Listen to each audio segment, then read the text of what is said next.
तो एक समय था जब भारत में या पूरे वर्ल्ड में भी लोग देख रहे थे डोनाल्ड ट्रंप और नरेंद्र मोदी की फ्रेंडशिप के बारे में।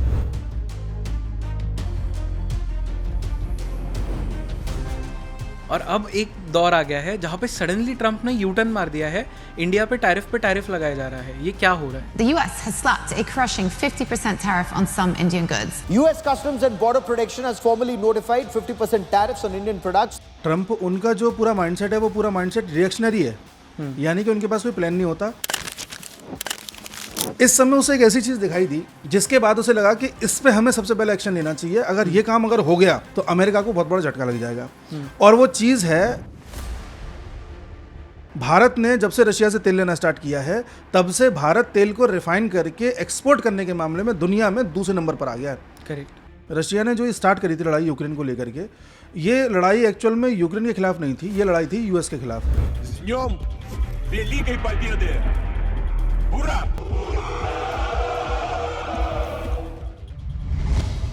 रशिया का, पुतिन का जो लॉन्ग टर्म विजन है वो ये है कि डी डॉलराइजेशन हमको करना है, ब्रिक्स को मजबूत करना है। तो रशिया ने पहले खुद डॉलर बंद करवाया अपना ये हरकत करके, फिर भारत और चाइना को मजबूर किया कि तुम भी थोड़ा थोड़ा लोकल करेंसी का टेस्ट अपनाओ, और फिर वो लोकल करेंसी का जैसे जैसे चलन बढ़ता चला गया तो रशिया को लगा अब इस चीज़ को और बेहतर किया जा सकता है, क्योंकि 5 अगस्त 2025 को एक बड़ा ऐसा फैसला लिया गया है जिस पर चर्चा ही नहीं हुई है। ये फैसला आरबीआई ने लिया है। चाइना के साथ पहले हमारे संबंध अच्छे थे, लेकिन चाइना ने भी, कहने को वो कम्युनिस्ट कंट्री है लेकिन उसने कम्युनिस्ट कंट्री सिर्फ बना रखा है सत्ता के लिए। वहाँ पर सिस्टम पूरा कैपिटलिस्ट है। बिना कैपिटलिस्ट हुए आप दुनिया की दूसरी सबसे बड़ी अर्थव्यवस्था नहीं बन सकते। पाकिस्तान जब बना था तो उसका क्रिएशन का मकसद ही यही था कि हमें एक ऐसा टूल तैयार करना है जिससे हम इंडिया को रेगुलेट कर सकें। और एक चीज़ मैं बता दूं आपको, यूएस चाहता है कि इंडिया पाकिस्तानी का एक और युद्ध हो, और वो युद्ध भी रशिया और यूक्रेन की तरह थोड़ा लंबा चले, जिससे कि बाद में सौदा होगा पाकिस्तान का। इसलिए मैं कहता हूं कि जो यूक्रेन का हाल अभी हुआ है ज़ेलेंस्की का, आसिम मुनीर अगला ज़ेलेंस्की होगा। जैसे चाइना ताइवान का टेक ओवर करेगा, ये हो नहीं होना है। भारत पीओके को लेगा, ये हो नहीं होना है। बांग्लादेश के टुकड़े होंगे, पाकिस्तान के टुकड़े होंगे, ये हो नहीं होना है। आपको लगता है कि पाकिस्तान के साथ में हम एक और युद्ध देखेंगे अभी बहुत जल्द? बहुत जल्द देखेंगे। नमस्ते, जय हिंद। मेरा नाम है जयेश गंगन और ये है द आवारा मुसाफिर शो, एक ऐसा पॉडकास्ट जहां हम बात करते हैं भारत के पास्ट, प्रेजेंट और फ्यूचर की। आज के इस पॉडकास्ट पे मेरे गेस्ट है अंकित दुबे जी, जो कि एक यूपीएससी मेंटोर है और एक ग्लोबल जियोपॉलिटिक्स के क्रिटिक भी। इस पॉडकास्ट पे हमने बहुत सारी चीज़ों के बारे में बात की है। हमने बात की भारत और अमेरिका के बदलते हुए रिश्तों के बारे में, हमने बात की भारत और चाइना के बदलते हुए रिश्तों के बारे में। इस पॉडकास्ट को सुनने के बाद आपको ये समझ में आएगा कि एक्चुअली आज जो सब कुछ भी हो रहा है वो क्यों हो रहा है, और इसमें रशिया क्या रोल प्ले करता है, क्यों अमेरिका के टैरिफ्स के पीछे रशिया का भी हाथ हो सकता है। इनफैक्ट इस पॉडकास्ट पे हमने ब्रिक्स के बारे में भी बात की और कैसे ब्रिक्स आने वाले समय में बहुत ज़्यादा इंपॉर्टेंट होने वाला है उसकी बात की। ये पॉडकास्ट एक जियोपॉलिटिकल स्पेशल है, इसमें बहुत सारा नॉलेज भरा हुआ है। और साथ ही साथ हमने नेशनल पॉलिटिक्स की भी बात की। हमने जाना कि नरेंद्र मोदी का एंड गोल क्या है, हमने जाना कि अमित शाह का एंड गोल क्या है, और क्यों Mamata Banerjee is behaving the way she behaves in the modern times. ये पॉडकास्ट बहुत ज़्यादा नॉलेज से भरा हुआ है। So let's get into it right away in 3, 2, 1।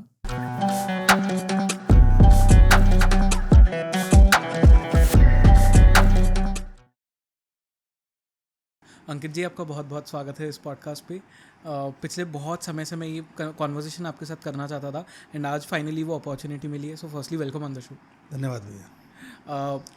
बहुत सारी चीज़ें हो रही है दुनिया में and you are the best person बताने के लिए ये सब, क्योंकि आपकी ऑडियंस को भी आपके थ्रू ये सब जानना बहुत पसंद है। जियोपॉलिटिक्स, पॉलिटिक्स में क्या चल रहा है ना। जब हम बात करते हैं जियोपॉलिटिक्स की पर से, स्पेशली इंडियन एंगल से, तो एक समय था जब भारत में या पूरे वर्ल्ड में भी लोग देख रहे थे डोनाल्ड ट्रंप और नरेंद्र मोदी की फ्रेंडशिप के बारे में। इनफैक्ट डोनाल्ड ट्रंप ने जब उनका री इलेक्शन हुआ, जो सेकंड टर्म है उनका, उसके जस्ट पहले उन्होंने कुछ इंटरव्यूज़ किए थे, पॉडकास्ट किए थे, जिस पे उन्होंने नरेंद्र मोदी के साथ में उनकी फ्रेंडशिप की बातें की थी, तारीफ़ की थी। मागा और मेगा की बातें होती थी, make America great again and make India great again. और अब एक दौर आ गया है जहाँ पे सडनली ट्रंप ने यू टर्न मार दिया है, इंडिया पे टैरिफ लगाया जा रहा है। ये क्या हो रहा है? देखिए जयेश भाई के जो इस समय वहाँ के नेता हैं यूएसए के, ट्रंप, उनका जो पूरा माइंडसेट है वो पूरा माइंडसेट रिएक्शनरी है, यानी कि उनके पास कोई प्लान नहीं होता। ये उनके अभी जो पूर्व सलाहकार थे उन्होंने भी कहा, और इस बात को लेकर के उनके यहाँ पर जांच पड़ताल हो रही है। तो ट्रंप क्या करेंगे आगे जाकर के ये कहना बड़ा मुश्किल है, लेकिन अभी जो ट्रंप के दिमाग में चल रहा है वो ये कि उसके दिमाग में बिजनेस चलता है, वो कंफर्म है बिजनेस चलता है, उसके अलावा पॉलिसीज़ को लेकर के वो कुछ कंफर्म नहीं है, सर्टेन नहीं है। इस समय उसे एक ऐसी चीज़ दिखाई दी जिसके बाद उसे लगा कि इस पे हमें सबसे पहले एक्शन लेना चाहिए। अगर ये काम अगर हो गया, मतलब अगर हमने एक्शन नहीं लिया और ये चीज़ फुलफिल हो गई, तो अमेरिका को बहुत बड़ा झटका लग जाएगा। और वो चीज़ है भारत की उभरती हुई मैन्युफैक्चरिंग सेक्टर और भारत के उभरते हुए एक्सपोर्ट। एक चीज़ जिस पर चर्चा नहीं हो रही है वो ये कि पिछले 3 साल से भारत ने जब से रशिया से तेल लेना स्टार्ट किया है, तब से भारत तेल को रिफाइन करके एक्सपोर्ट करने के मामले में दुनिया में दूसरे नंबर पर आ गया है। करेक्ट। हम तेल बेचने के मामले में दूसरे नंबर पर हैं रिफाइंड, पहला यूएसए, दूसरे हम। ये चीज़ यूएसए को बर्दाश्त नहीं हो रही। यूएसए लगभग $113 बिलियन का तेल एक्सपोर्ट करता है, रिफाइंड तेल, और हम लगभग $85 बिलियन का तेल कर रहे हैं। और इस हिसाब से हम अगर बढ़ाते रहे रूस से आयात, तो हो सकता है हम अमेरिका को भी पीछे कर दें। अमेरिका को स्टार्टिंग में ये लगा था 2022 के आसपास, जब उन्होंने ये कहा था, यूरोप ने, अमेरिका ने, कि इंडिया चाहे तो रशिया से तेल ले सकता है। वो इसलिए चाहता था कि इंडिया से कि रशिया से हम तेल लें, क्योंकि तेल की कहीं भी कोई कमी ना हो जाए। अगर रशिया पे पूरी तरह से बैन लग जाते और रशिया का तेल कहीं भी ना बिकता, तो सिर्फ तेल बेचने वाली कुछ कंट्रीज रह जाती जो गल्फ कंट्रीज़ हैं, और वही पूरी दुनिया को तेल बेच रही होती, जिससे कि तेल की आपूर्ति उतनी हो नहीं पाती, तेल महंगा हो जाता। तो तेल के दाम ना बढ़ जाए, उससे यूरोप को और यूएसए को कोई दिक्कत ना हो, इसलिए उन्होंने तेल की सप्लाई को ठप नहीं होने दिया। बस इतना कर दिया कि जो सप्लाई पहले रूस से यूरोप और यूएसए की तरफ हो रही थी, उसको कम करके इंडिया से बोल दिया तुम लेते रहो। लेकिन वो ये भूल गया कि इंडिया का रिफाइनरीज इतनी ज़्यादा हैं कि इंडिया यही कच्चे तेल को रिफाइन करके जब बेचने पे आएगा, तो बेचते बेचते भारत ने पिछले 3 साल में वो मुकाम हासिल कर लिया जहाँ पर वो आज तेल के एक्सपोर्ट के मामले में दूसरे नंबर पर आ गया है। यहाँ तक कि यूरोप को हम देने लगे थे, अमेरिका को भी देने लगे थे। तो इस बात को लेकर के ट्रंप इस समय हताश है, इरिटेटेड है, और उसको ये लग रहा है कि अगर हम तेल को बेच सकता है इंडिया इस तरह से, तो इंडिया हर सेक्टर में आगे बढ़ सकता है। तो इंडिया की इस एक्सपोर्ट की नीति, मैन्युफैक्चरिंग की नीति को लेकर के अमेरिका चिंतित है, और अमेरिका वो गलती नहीं करना चाहता जो कभी उसने चाइना के साथ करी थी। यूएसएसआर को कमज़ोर करने के लिए अमेरिका ने चाइना को सपोर्ट किया था, चाइना को कमज़ोर करने के लिए भारत को सपोर्ट करना चाह रहा था। लेकिन उसको एक बात ये समझ में आ गई थी कि चाइना को सपोर्ट करने के चक्कर में, यूएसएसआर को गिराने के लिए, चाइना को सपोर्ट करने के क्रम में हमने चाइना को इतना मजबूत कर दिया कि आज चाइना हमसे आंख से आंख मिला रहा है। तो कल को भारत के साथ ऐसा ना हो जाए, इसलिए भारत को पहले ही दबा दो। तो ट्रंप अल्टीमेटली भारत के एक्सपोर्ट को और मैन्युफैक्चरिंग को कर्व करना चाह रहा है, इसलिए ये सब चल रहा है।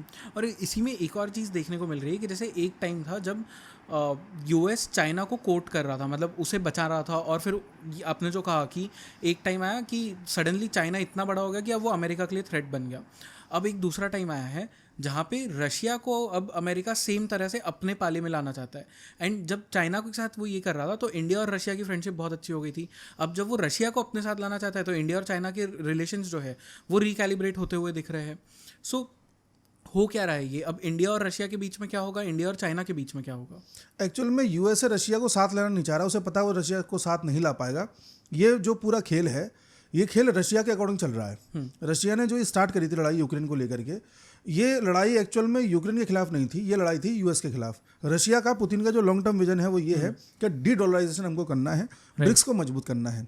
ब्रिक्स नाम का एक संगठन बना था, जैसे बने हुए करीब करीब 20 साल के आसपास हो जाएंगे 2-3 साल में। इस संगठन की कोई भी एक फिक्स अवधारणा नहीं हो पा रही थी, समझ में नहीं आ रहा था इसका उद्देश्य क्या है, ये क्यों बना हुआ है, कोई इसका एक कॉन्सेंसस नहीं निकल रहा था। तो इस संगठन को, ब्रिक्स यानी कि Brazil, Russia, India, China, south Africa, अब बढ़ करके टोटल 11-12 देश हो गए। इस संगठन को ऑथेंटिक बनाने के लिए, इसको दिशा देने के लिए रशिया ने यूक्रेन का ये स्टार्ट किया। साफ चलता रहा।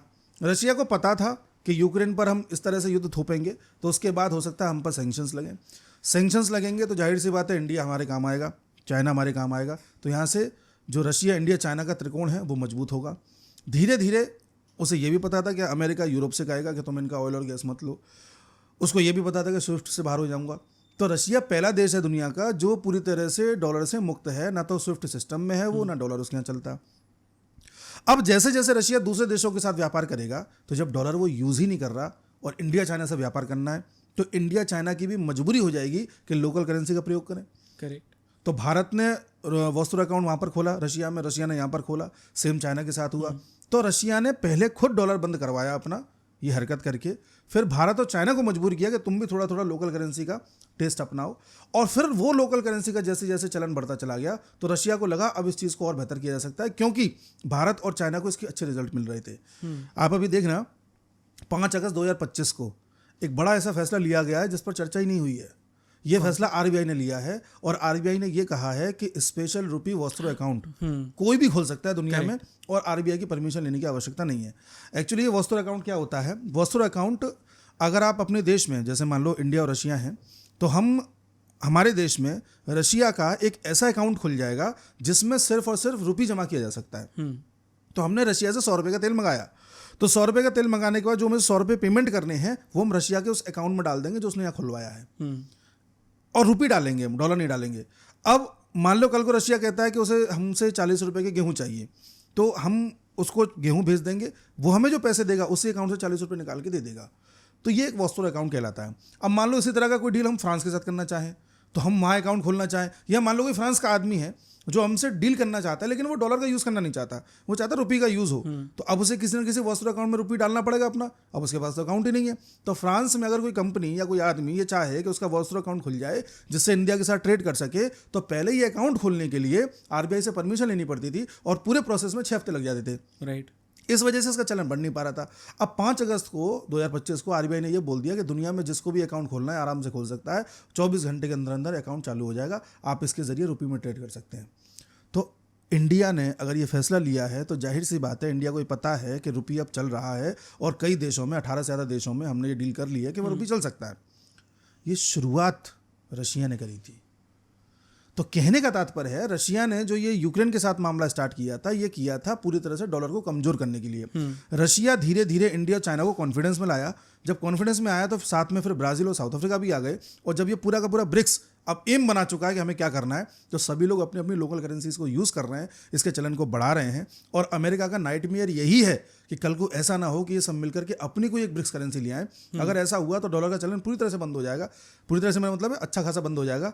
तो अमेरिका इस चीज़ को न होने देने के लिए इंडिया चाइना को अलग अलग तरीके से अपने जाल में फंसाना चाह रहा है। एक तो इंडिया का क्या कारण है वो मैंने आपको बता दिया, दुनिया के अलग अलग देशों को वो यही धमका रहा है कि अगर तुम रशिया के इस चाल में फंसे तो तुम्हारे साथ ये हो सकता है। तो बेसिकली अमेरिका रशिया के साथ इस पंगे में फंसा हुआ है, और ये पूरा पंगा रशिया ने मोल लिया है और रशिया इस समय लीड कर रहा है। रही बात इंडिया की, तो इंडिया को ये पता है कि जियोपॉलिटिक्स में कोई भी न मित्र होता है न कोई शत्रु होता है, सब कुछ फायदे होते हैं। इंडिया को इस समय जिस हिसाब से टैरिफ सैंक्शन सारा कुछ लगा हुआ है, इंडिया को इस समय समझ में आ रहा है कि अभी अगर हम इन सैंक्शंस की आड़ में ज़्यादा से ज़्यादा रुपये का यूज़ कर लें, ज़्यादा से ज़्यादा चाइना और रशिया के साथ ट्रेड कर लें, तो हम भी एक अच्छी दिशा में जा सकते हैं। क्योंकि अल्टीमेटली हम सब जानते हैं कि अमेरिका दुनिया को किसी न किसी तरह से हाँक रहा है, चला रहा है, तो इससे बचने का एक अच्छा बहाना है। तो ये एक पूरा एक प्लेटफॉर्म है जहाँ पर डीडॉलराइजेशन हो रहा है, और इंडिया इस मौके का फ़ायदा उठा रहा है। रोते रोते दिखा रहा है इंडिया केवल कि अरे हम परेशान हैं, पर इंडिया खुश है कि चलो मौका मिला। This is all about this. Okay. और ये जो इंडिया और रशिया के रिलेशनशिप्स रहे हैं ओवर द ईयर, हमें देखने को मिला है कि जैसे जब इवन पाकिस्तान के साथ हमारा युद्ध शुरू था, तो अमेरिका ने वहाँ से अपने न्यूक्लियर जो उनके नेवी के कैरियर ग्रुप था एक, उसे भेज दिया था। मैं उसका नाम भूल रहा हूँ अभी। तो उसी टाइम सातवां बेड़ा, हाँ, एंड रशिया ने भी उसी टाइम पे भेज दिया था। एंड उस टाइम से लेके अब तक हमारे रिलेशनशिप हमेशा स्टेबल रही है। इसके पीछे रीज़न क्या रहा है? रशिया को लेकर के, रशिया के साथ, रशिया में हमेशा से जो लीडर रहे हैं एक तरीके से कम्युनिस्ट कंट्री है, और कम्युनिस्ट कंट्री इस बात पर कम ध्यान देती है कि मीडिया क्या कह रही है और डेमोक्रेसी खतरे में तो नहीं है। कम्युनिस्ट कंट्री का हमेशा एक विजन होता है कि हमें इस चीज़ को हासिल करना है। अमेरिका में क्या है, विजन उनका भी है, पर उनके यहाँ कुछ और ऐसे फैक्टर्स हैं जो उस विजन में कई बार हैम्पर कर देते हैं, जैसे democracy, free and fair election, और मीडिया को अकाउंटेबल बनाना, डीप स्टेट जो कहते हैं, डीप स्टेट सारा कुछ। तो इस वजह से क्या होता है, बीच बीच में ऐसे नेता आ जाते हैं जो वहाँ की पॉलिसीज़ में पूरी तरह से शिफ्ट कर देते हैं। रशिया यूएसएसआर में ऐसा नहीं हो पाया था, क्योंकि यूएसएसआर में हमेशा से कम्युनिस्ट लीडर आते रहे और उनका एक फंडा था कि हमें ये चीज़ अचीव करनी है। इसलिए उनको इस पूरी चीज़ को अचीव करने में इंडिया की साइकोलॉजी पता थी, इंडिया के लोगों की साइकोलॉजी पता थी। उन्हें ये पता था कि इंडिया एक ऐसा देश है जो आने वाले समय में इनकी पॉपुलेशन इतनी हो जाएगी। इंडिया कंज्यूमर बेस्ड सोसाइटी है, और इंडिया ऐसा देश है जहाँ पर मॉरल्स, एथिक्स और ये सारा कुछ चलता है। तो उन्होंने हमारा एक साइकोलॉजिकल, मॉरल, एथिकल पूरा तरह से एक एनालिसिस किया हुआ था यूएसएसआर ने उस जमाने से। और उनको ये पता था कि इंडिया एक लंबे रेस का घोड़ा है, इस पर अगर दांव अभी से लगा के चलेंगे तो बाद में अच्छा रिटर्न मिलेगा। तो यूएसएसआर ने सोच समझ करके इंडिया पर एक दांव लगाया था। उस दांव में जाहिर सी बात है इंडिया भी यूएसएसआर की तरफ टिल्ट हुआ, हमने उनसे हथियार खरीदे, टेक्नोलॉजीज ली, बाद में ब्रह्मोस वगैरह बनाई, पहले उसने क्रायोजेनिक इंजन भी हमको ऑफर किया था। तो उस दांव में हम एक तरीके से अपना भी फ़ायदा उठाते रहे, रशिया यूएसएसआर भी हमसे बेनिफिट्स लेता रहा। आज वो सारे बेनिफिट्स रशिया को काम आ रहे हैं और जो विश्वास उसने जीता, एक तरीके से उसने हमारा विश्वास जीता, तो आज वो रशिया के काम आ रहा है और कहीं ना कहीं हमारे भी आ रहा है। इस विश्वास को जीतने में अमेरिका असफल रहा क्योंकि वो कैपिटलिस्ट सोसाइटी है और वो सिर्फ और सिर्फ अपना फ़ायदा देखते थे। उनको ये था हमारा माल बिकना चाहिए, कैसे भी बिके, नहीं बिक रहा तो डिमांड क्रिएट करो। This is whole concept of capitalism. इस वजह से अमेरिका कभी भी उस गोल पर ध्यान नहीं दे पाया जो कम्युनिस्ट लोग दे पाए। तो इसलिए हम रशिया के साथ आज भी उस तरह से बॉन्ड बना के चल रहा है। राइट, बट अगर देखा जाए तो टेक्निकली तो चाइना भी कम्युनिस्ट कंट्री है और रशिया भी कम्युनिस्ट कंट्री थी या है, बट रशिया के साथ में हमारे जो रिलेशनशिप है वो इतना बढ़िया रहा और चाइना के साथ में वही बहुत डाइसी रहा। चाइना के साथ पहले हमारे संबंध अच्छे थे, लेकिन चाइना ने भी, कहने को वो कम्युनिस्ट कंट्री है लेकिन उसने कम्युनिस्ट कंट्री सिर्फ बना रखा है सत्ता के लिए। वहाँ पर सिस्टम पूरा कैपिटलिस्ट है। बिना कैपिटलिस्ट हुए आप दुनिया की दूसरी सबसे बड़ी अर्थव्यवस्था नहीं बन सकते। तो वो भी कहीं ना कहीं इस, जब अमेरिका ने चाइना को सपोर्ट करना स्टार्ट किया था तो चाइना ये समझ गया था कि हमें कैपिटलिस्ट लाइन पे चलना पड़ेगा लोगों को कम्युनिज्म का सपना दिखाते हुए, क्योंकि अगर कम्युनिज्म का सपना नहीं दिखाएंगे तो कोई भी डिक्टेटर लंबे समय तक सत्ता में नहीं रहेगा। तो बेसिकली जो चाइना का जो सत्ता वाला जो पूरा जो बेस है वही कम्युनिस्ट कहता है अपने आप को, लेकिन वहाँ पर चल पूरा कैपिटलिज्म ही रहा है। वो भी मार्केट ड्रिवन है चाइना, और जब भी कोई चीज़ मार्केट ड्रिवन हो जाती है तो फिर वो ऐसे बिहेव करती है जैसे चाइना या यूएस कर रहे हैं। रशिया ने मार्केट ड्रिवन होने का कभी फैसला नहीं लिया, वो क्लोज इकोनॉमी रही, सोशलिस्ट इकोनॉमी रही। यही कारण है कि रशिया और इंडिया आज भी इस मामले में साथ है। अगर रशिया खोल दे अपनी उसको अर्थव्यवस्था को और वो भी मार्केट ड्रिवन हो जाए तो उसे भी बाजार के हिसाब से चलना पड़ेगा और बाजार में जो चीज़ बिक रही होती है वही चीज़ पेश करनी होती है। राइट, एंड इसी पे से मुझे याद है कि बाजार में जो चीज़ बिक रही होती है आपको वही पेश करनी होती है, और पाकिस्तान हर बार ये कर देता है। आसिम मुनीर का एक वो बहुत फेमस स्टेटमेंट है कि we stand with the Ummah, we sit with America and we sleep with China. तो ये हर तरह का गेम खेलता है हर कंट्री के साथ में, जो इसे पैसे देता है ये उसके तरफ चला रहता है। अभी जैसे पाकिस्तान अमेरिका के गोद में जाके बैठा हुआ है, ये क्या हो रहा है? देखिए, इसलिए बहुत गहराई में जाना पड़ेगा, पीछे जाना पड़ेगा। ये अभी की बात नहीं है। पाकिस्तान जब बना था तो उसका क्रिएशन का मकसद ही यही था कि हमें एक ऐसा टूल तैयार करना है जिससे हम इंडिया को रेगुलेट कर सकें। देखिए, कोई भी देश होता है, कोई बड़ा देश, कभी यूके रहा था, कभी यूरोप का पूरा ग्लोरी थी, अब अमेरिका की है। ये सभी देश हर देश का एक बेसिक अध्ययन करके चलते हैं। जैसे हम ज्योग्राफी वगैरह कराते हैं, आईआर वगैरह कराते हैं, तो हम बताते हैं कि अफ्रीका की पॉपुलेशन अब धीरे धीरे बढ़ेगी, यूरोप की स्टेबल हो जाएगी, घटेगी। एक पॉपुलेशन का आइडिया रहता है, साइकोलॉजी का आइडिया रहता है, और बड़े अध्ययन के साथ ये तय किया जाता है कि ये देश आगे 50 साल बाद 100 साल बाद कहाँ होगा। तो जाहिर सी बात है, भारत के बारे में अंग्रेजों को पता था कि ये भारत 100 साल बाद कहाँ होगा। तो जहाँ होगा वहाँ से अगर कंट्रोल करना है तो उसके बगल में एक ऐसा देश क्रिएट करो जहाँ से कंट्रोल हो सके। आप जान के हैरान होंगे कि भारत के पास जब पाकिस्तान बनाया गया तो पाकिस्तान को 2 पार्ट्स में बनाया था, एक पाकिस्तान और एक बांग्लादेश वाला, east Pakistan, west Pakistan, east Pakistan. ये तो बन ही गया था, हम 2 जगह से परेशान रहे। इसके साथ ही पूरी कोशिश थी कि कैसे भी नॉर्थ ईस्ट को एक नया देश बनाया जाए। आप गौर करिए, केवल ये India, China, Myanmar, Thailand, Cambodia, ये जो जोन है पूरा, साउथ ईस्ट एशिया का थोड़ा सा ले लें, वो चाइना वाला ले लो, और इंडिया का साउथ एशिया, यहाँ पर एक भी कंट्री ऐसी नहीं है जो क्रिश्चियन कंट्री हो। बाकी हर जगह मिलेंगी आपको। तो ब्रिटिशर्स को, यूरोपियंस को ये पता था कि अगर हमें अपने क्रिश्चियन डोमिनेंस को बढ़ा के रखना है तो एक नए क्रिश्चियन कंट्री हमें क्रिएट करनी पड़ेगी, जिसके लिए उन्होंने सुनियोजित तरीके से हमारे नॉर्थ ईस्ट में एक स्टेट में क्रिश्चियनिटी को बढ़ाया। और आज आप देख लीजिए, नॉर्थ ईस्ट में जाकर के किसी स्टेट में क्रिश्चियन पॉपुलेशन 70% है, किसी में 80% है, किसी में 60% है, किसी में 98% तक है। नागालैंड बहुत फेमस देख लीजिए आप इस चीज़ को। तो आप ये बताइए कि वो लोग ट्राइबल लोग थे, नागा ट्राइब, मेघालय में आपके जयंतिया ट्राइब्स, तमाम तरह के ट्राइब्स हैं। इन सभी ट्राइबल लोगों को जो कभी अपने क्षेत्र से बाहर नहीं निकले, उन्हें क्या पता क्रिश्चियनिटी क्या है, कैसे वो उन्होंने धर्मांतरण कर लिया अपना। यानी कि जानबूझ करके, इंटेंशनली किसी ने जाके धर्मांतरण वहाँ पर किया है। तो साहब चलो कर लिया। वही कारण है जो मणिपुर में भी डिस्टर्बेंस हुआ था, थोड़ा सा हिस्सा म्यांमार का, थोड़ा सा मणिपुर नागालैंड वाला, थोड़ा सा नीचे बांग्लादेश का लेकर के जालिंगम नाम का नया देश बना देंगे, क्रिश्चियन कंट्री। तो ये उनका उद्देश्य था, जो अभी तक फुलफिल नहीं हो पाया। लेकिन एक फुलफिल कर लिया था, वो था पाकिस्तान वाला। तो पाकिस्तान बन गया साहब। इस पाकिस्तान को जब बनाया गया था तो पहली बात तो नफरत के बेसिस पर बनाया गया था कि तुम्हें हिंदुओं से लग रहा है ना, हिंदुओं से लग रहा है। तो जिस देश का जन्म नफरत के बेसिस पर करवाया गया हो, मैं ये नहीं कह रहा मुसलमानों ने, उनको करवाया गया, कि एक बार तुम नफरत कर लो, अलग हो जाओ, फिर उस नफरत को जिंदा हम रखेंगे और उससे तुम्हारा यूज करेंगे। तो पाकिस्तान बना था यूज करने के लिए, और जैसे जैसे मामला आगे बढ़ता गया वो यूज होता आया। जब अमेरिका को, जैसे पहले जो काम ब्रिटेन करता था वो फिर अमेरिका ने अपने हाथ में ले लिया। तो जब अमेरिका को लगा कि पाकिस्तान को हम ऐसे रेगुलेट नहीं कर सकते, तो वहाँ पर आर्मी रूल आ गया। तब से आर्मी का रूल चल रहा है। अब जैसे जैसे आर्मी का जो भी शासक आता है, जिस भी तरह का जनरल आता है, उस जनरल का सिर्फ एक काम होता है, कैसे भी करके अपनी सत्ता को बनाए रखना। जो भी उसको लेकर के आया है, कभी अमेरिका कभी चाइना का इन्फ्लुएंस रहता है, ज़्यादातर अमेरिका का रहता है। तो अमेरिका का जो भी नेता उसको लेकर के आया है, उसको प्लीज़ करते रहो, उससे डॉलर्स लेते रहो, अपने यहाँ लोगों को नफरत सिखाते रहो कि हमें हिंदुस्तान से नफरत करनी है, हिंदुस्तान से नफरत करनी है। तो पाकिस्तान के आर्मी जनरल का और यूएसए के राष्ट्रपति का जो डील है वो सिर्फ ये है कि तुम पैसे दो, हम नफरत जिंदा रखेंगे, जिससे कि इंडिया परेशान रहेगा। ये डील चलती रहती है, इसलिए वो इस तरह का डायलॉग बोलते हैं कि ऐसा ऐसा कर देंगे, हमेशा बोलते रहेंगे, ये कभी खत्म नहीं होगा। और जो अभी मतलब ऑप सिंदूर हमने जैसे देखा, उसमें पाकिस्तान को चाइना की तरफ से हेल्प मिल रही थी, इंटेलिजेंस, उन्हें इनपुट्स पूरे मिल रहे थे।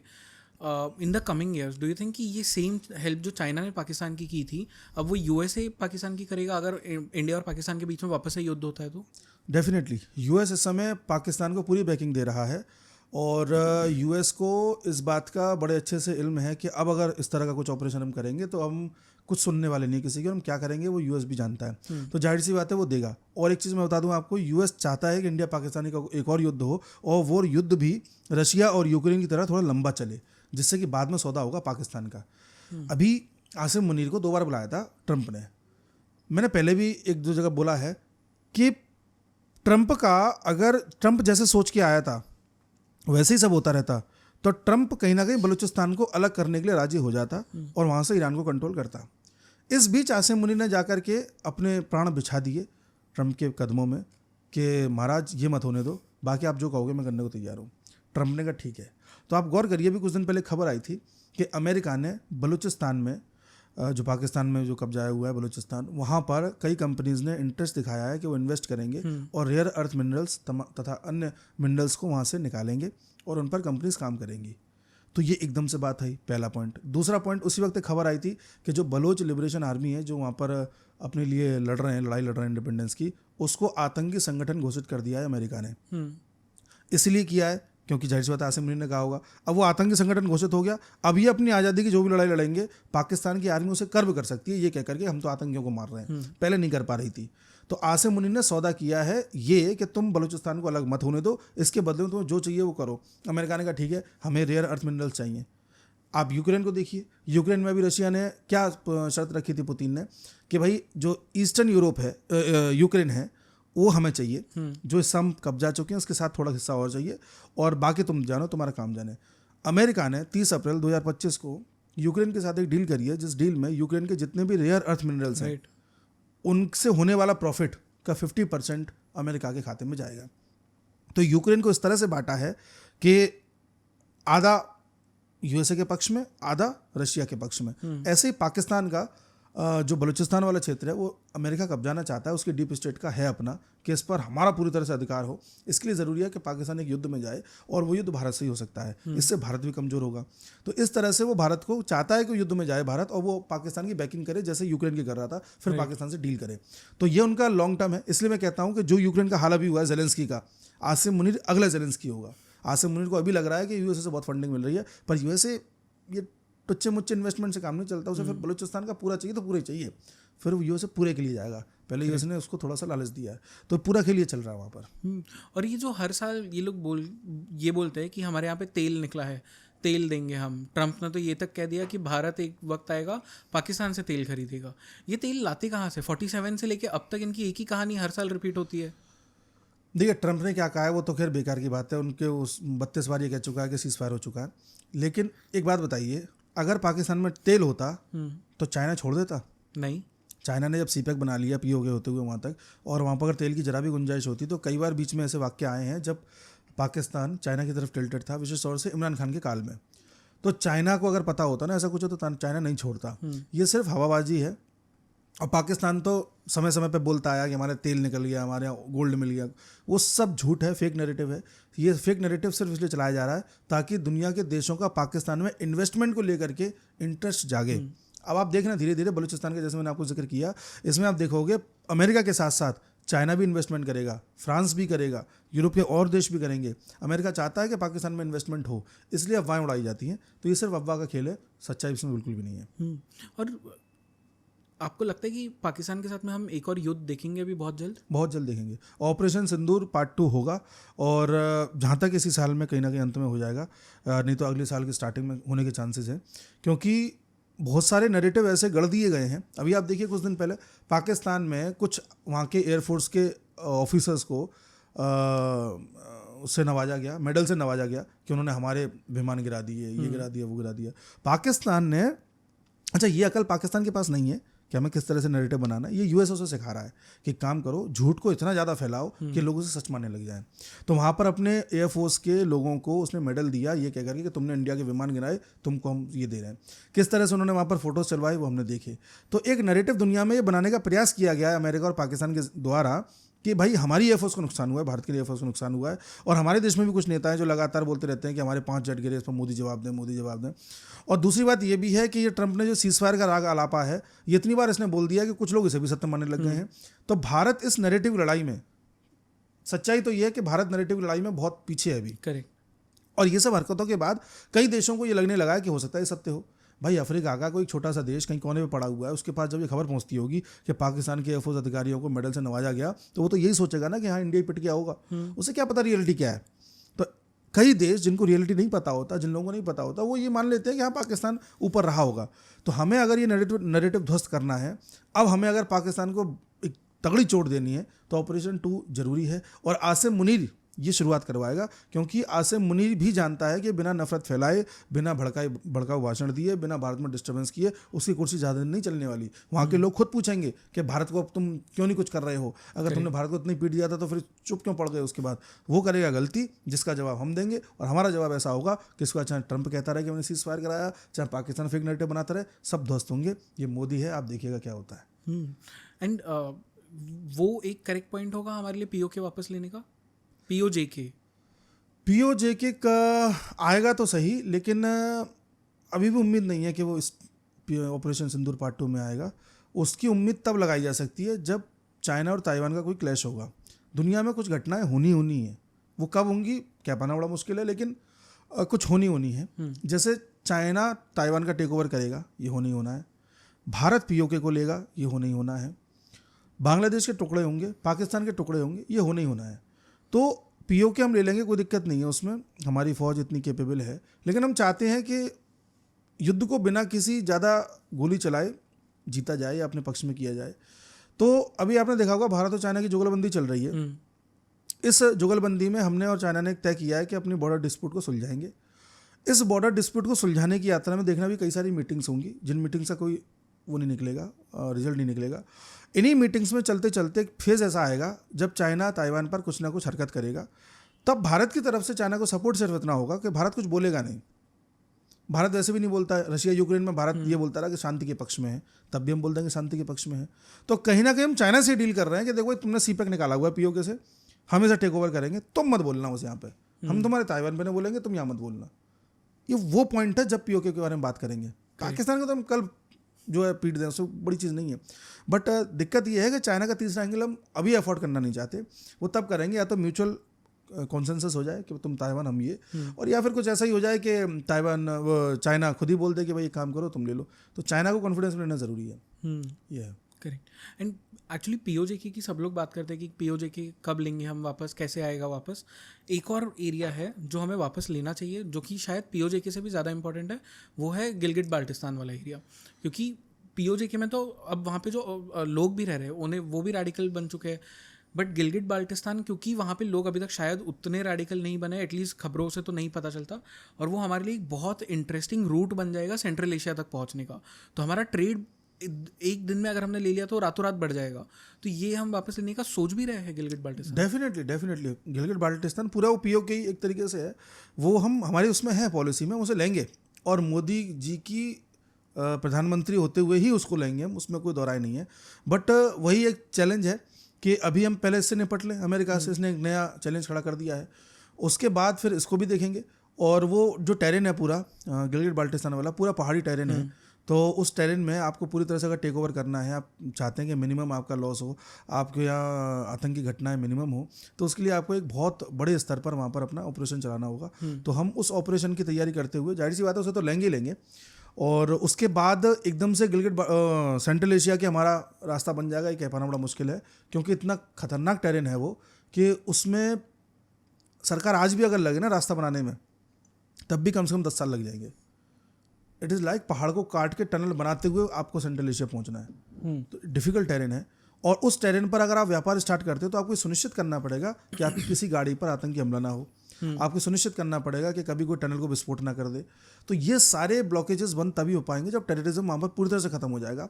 और पहाड़ी इलाके पर टेररिज्म अगर आपको पूरी तरह से कर्व करना है तो इसके लिए आपको या तो वहाँ के लोग अपने पक्ष में करने होंगे, या पाकिस्तान खुद इतना हार जाए, सरेंडर हो जाए कि पूरी तरह से हमारे पक्ष में आ जाए, और या फिर ये है कि हम धीरे धीरे टाइम का इंतज़ार करें और वहाँ के लोग खुद ही ऐसे आंदोलित हो जाए या कुछ हो जाए, तभी जाके पॉसिबल है। क्योंकि ये सब करना बहुत आसान है, पर उसको आप चला नहीं पाओगे तो मतलब क्या है। तो वो एक चैलेंज है कि हम वहाँ का रास्ता तब तैयार करेंगे जब पहले सुनिश्चित हो जाएगा एक भी बम नहीं फूटेगा। करेक्ट, ये है।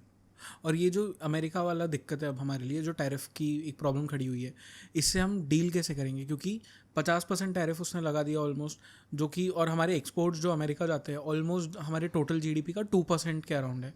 तो हिट तो करेगा इकोनॉमी को, भले ही कम करे पर हिट तो होता है। तो उससे कैसे डील करेंगे? भारत का इन सब चीज़ों से निपटने का सिर्फ एक ही तरीका है, वो ये है कि एक तो अपने एक्सपोर्ट्स डाइवर्ट करे, जो भारत करने का प्रयास कर रहा है। रशिया ने भी बोला है कि आप चाहें तो हमें भी दे सकते हैं अपने कुछ आइटम्स। भारत ने लंबे समय से 2 पॉलिसीज चलाई हुई थी, एक थी लुक वेस्ट पॉलिसी, एक थी लुक ईस्ट पॉलिसी। तो जो लुक वेस्ट है उसको मोदी जी ने 2014 में आते ही कर दिया था थिंक वेस्ट, और जो लुक ईस्ट पॉलिसी है उसको कर दिया था एक्ट ईस्ट पॉलिसी। करेक्ट। तो लंबे समय से आप देख रहे हैं हम Myanmar, Thailand, Laos, Cambodia, Malaysia, Brunei, Indonesia, Philippines, इन देशों के साथ अपने संबंध सुधार रहे हैं। तो हमने अपना माल इस तरफ डाइवर्ट करने का फैसला किया है। दूसरा, चाइना के साथ अभी हमारा एक एग्रीमेंट टाइप का हुआ है जिसमें चाइना ने ये बोला है कि हम अपना मार्केट आपके लिए खोल रहे हैं, तो हमारा कुछ माल वहाँ भी जाएगा। और तीसरा ये है कि भारत के साथ सबसे बड़ा एडवांटेज है कि हम एक कंज्यूमर बेस्ड इकोनॉमी है, यानी कि हमारी पॉपुलेशन अपने आप में इतनी है कि अगर हम खुद का ही यूज़ करने लग जाएं तो हम खुद ही कंज्यूम कर लेंगे, हमें किसी को बेचने की जरूरत ही नहीं है। इसलिए 2025 के 15 अगस्त को लाल किले से प्रधानमंत्री मोदी ने फिर से कहा कि हमें स्वदेशी 2 अपनाने की ज़रूरत है। तो अभी एट दिस पॉइंट हम ये कहेंगे कि हमें इसका नुकसान होगा, डेफिनेटली होगा, बट ये एक ऐसी अपॉर्चुनिटी है जो हमें धीरे धीरे थोड़ा सा ये मोटिवेट करेगी कि हम अपना ही प्रोडक्ट यूज़ करें और अपने एक्सपोर्ट्स को डाइवर्ट करें। यही एकमात्र इसका सॉल्यूशन है। और बाकी एक झटका भी हमारे लिए, हमें ये समझना भी होगा कि हमें किसी एक देश पर इतना ज़्यादा निर्भर नहीं होना चाहिए कि हम सबसे ज़्यादा एक्सपोर्ट यूएसए को कर रहे हैं, वहाँ से हम ट्रेड सरप्लस में भी है नो डाउट, लेकिन केवल ट्रेड डाइवर्जन और अपने यहाँ बनाना, अपने यहाँ यूज़ करना ही एकमात्र उपाय है।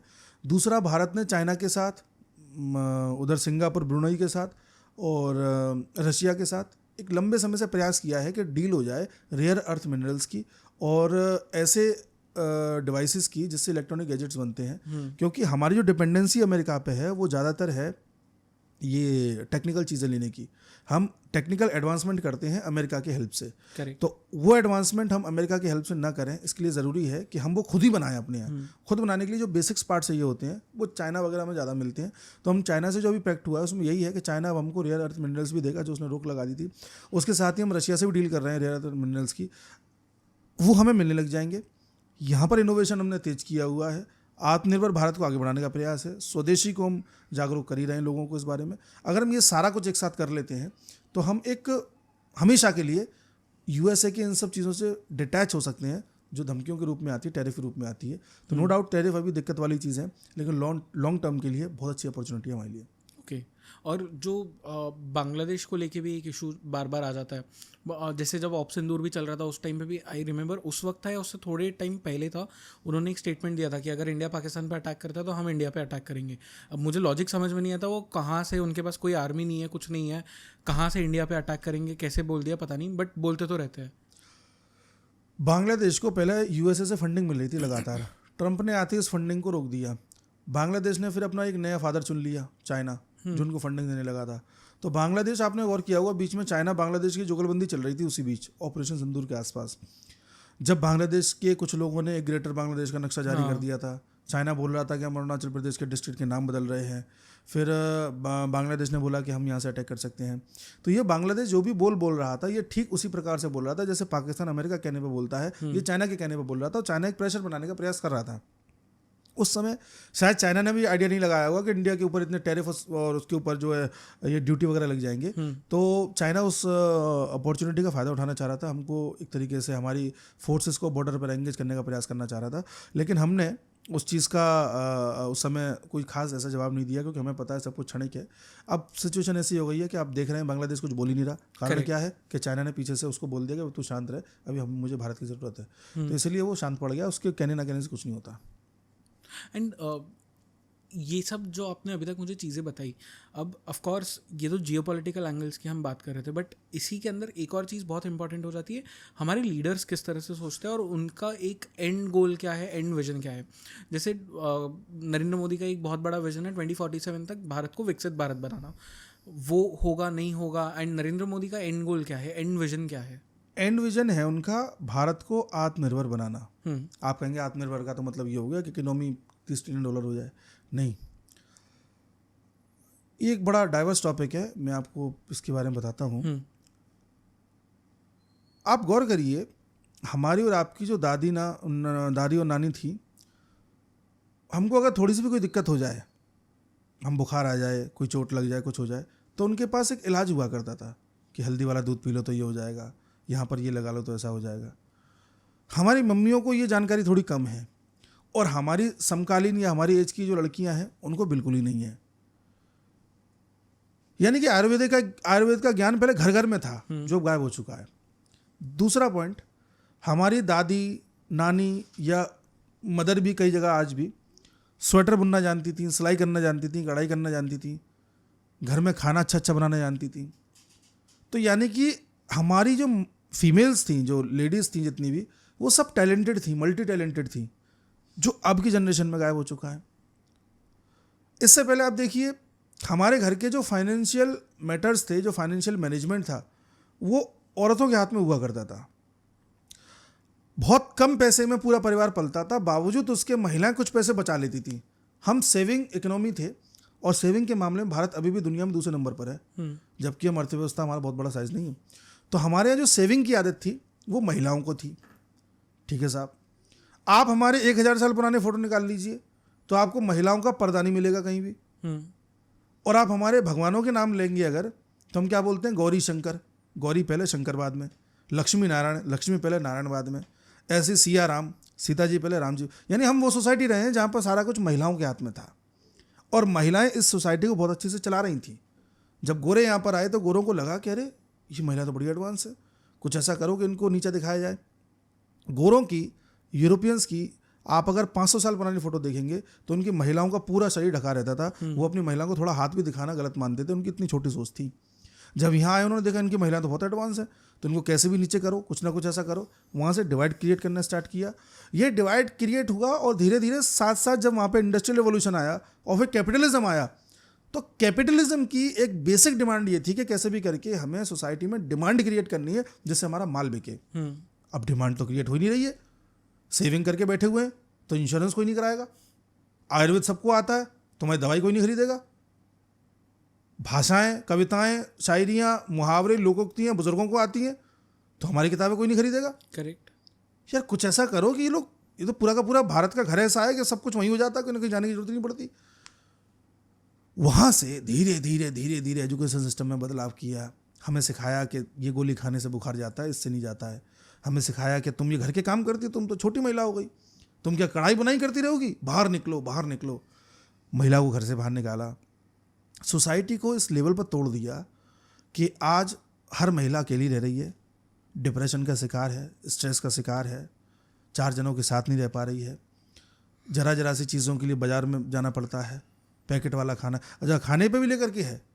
आज हम और आप जो खा रहे हैं, आप दुकान पे जाइए, आप उससे कहिए कि मुझे बटर मिल्क दे दीजिए, उसमें चेक करना कितने % बटर है।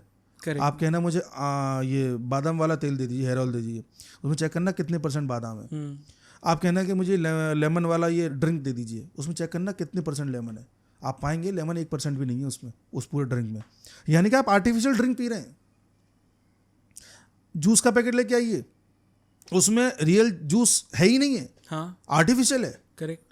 ऐसे ही आप खाने के ज़्यादातर प्रोडक्ट्स में या डेली यूज़ करने वाले प्रोडक्ट्स में आप देखेंगे कि जिस नाम से वो प्रोडक्ट बिक रहा है वो चीज़ तो उसमें 1 या 2% भी नहीं है। पनीर भी हमारा नकली बनने लगा है। पनीर नकली बनने लगा है। तो कैपिटलिज्म ने हमको इतना नीचे कर दिया कि हम खाना भी आर्टिफिशियल खाने लगे हैं। उन्होंने ये सोचा कि इस खाने को भी रिप्लेस करो और अपना माल बेचो, तो हम वहाँ भी आ गए जी। तो जो आज लड़की पहले घर के सारे काम कर ले रही थी, घर को मैनेज कर रही थी, घर में सारा कुछ उसका हो रहा था, उसको इतना ज़्यादा अंदर से सिखा दिया गया कि तुम्हें इंडिपेंडेंट होना है, वो इतनी इंडिपेंडेंट हो गई कि वो डिप्रेशन में मर रही है। ये किया डैमेज यूरोपियन माइंडसेट ने, ये डैमेज किया कैपिटलिस्ट माइंडसेट ने। तो मोदी जी का जो आपने पूछा कि ये क्या करने वाले हैं, ये इस माइंडसेट को ख़त्म कर रहे हैं। इसलिए आप देखिए आयुष मंत्रालय, योग दिवस, आयुर्वेद के बारे में चर्चा, हमारी संस्कृति का पुनर्निर्माण, 3 लैंग्वेज फार्मूला इसलिए आया। आजकल व्हाट्सएप की भाषा से हम बात कर, हिंदी भी लिखना भूल रहे हैं लोग। फिल्म इंडस्ट्री में आप देखिए 1 या 2 एक्टर्स हैं जो स्क्रिप्ट को हिंदी में पढ़ते हैं, बाकी सब वही हिंदी में लिखना भी नहीं जानते वो लोग। वो तुमको देवनागरी में नहीं लिख सकते, TUM लिखते हैं। TUM correct. तो जब भाषा का इतना सारा कुछ डिफॉर्मेशन हो चुका है, तो ऐसी स्थिति में भारत को अगर आपको विश्व गुरु बनाना है तो कुछ मत करो, भारत को उसकी खोई हुई शक्तियां याद दिला दो, जो काम नरेंद्र मोदी कर रहे हैं। आपको कुछ नहीं करना, यहाँ की महिलाओं को, यहाँ के पुरुष को, यहाँ के बच्चों को ये याद दिला दो कि तुम थे क्या। ये स्वामी विवेकानंद कहते थे, अगर हमें ये याद आ गया अगले 20 साल में, 25 साल में, हम अपने आप सब कुछ कर लेंगे। This is what Modi is doing. ये उनका विजन है। ये विजन नहीं है कि प्रोडक्ट तो बना ही लेगा भारत, वो तो बिजनेस माइंडसेट लोगों में आ रहा है। बट थिंग इज दैट कि भारत क्या है, वो भारत पहचाने। That is the thing. Okay. और जो उनके पार्टनर है, मतलब जो जैसे हम कहते हैं ना कि जैसे सचिन तेंदुलकर जब ओपनिंग करने जाते थे तो उनके साथ में सौरव गांगुली रहते थे, या बाद में वीरेंद्र सहवाग रहते थे, वैसे नरेंद्र मोदी जी के साथ में अमित शाह है। तो अमित शाह का भी बहुत ही, उनका पर्सोना ही बहुत अलग है। मोटा भाई कहते हैं उन्हें लोग। इनका एंड विजन क्या है, एंड गोल क्या है? क्योंकि आफ्टर नरेंद्र मोदी हो सकता है Amit Shah would be the next prime minister of India.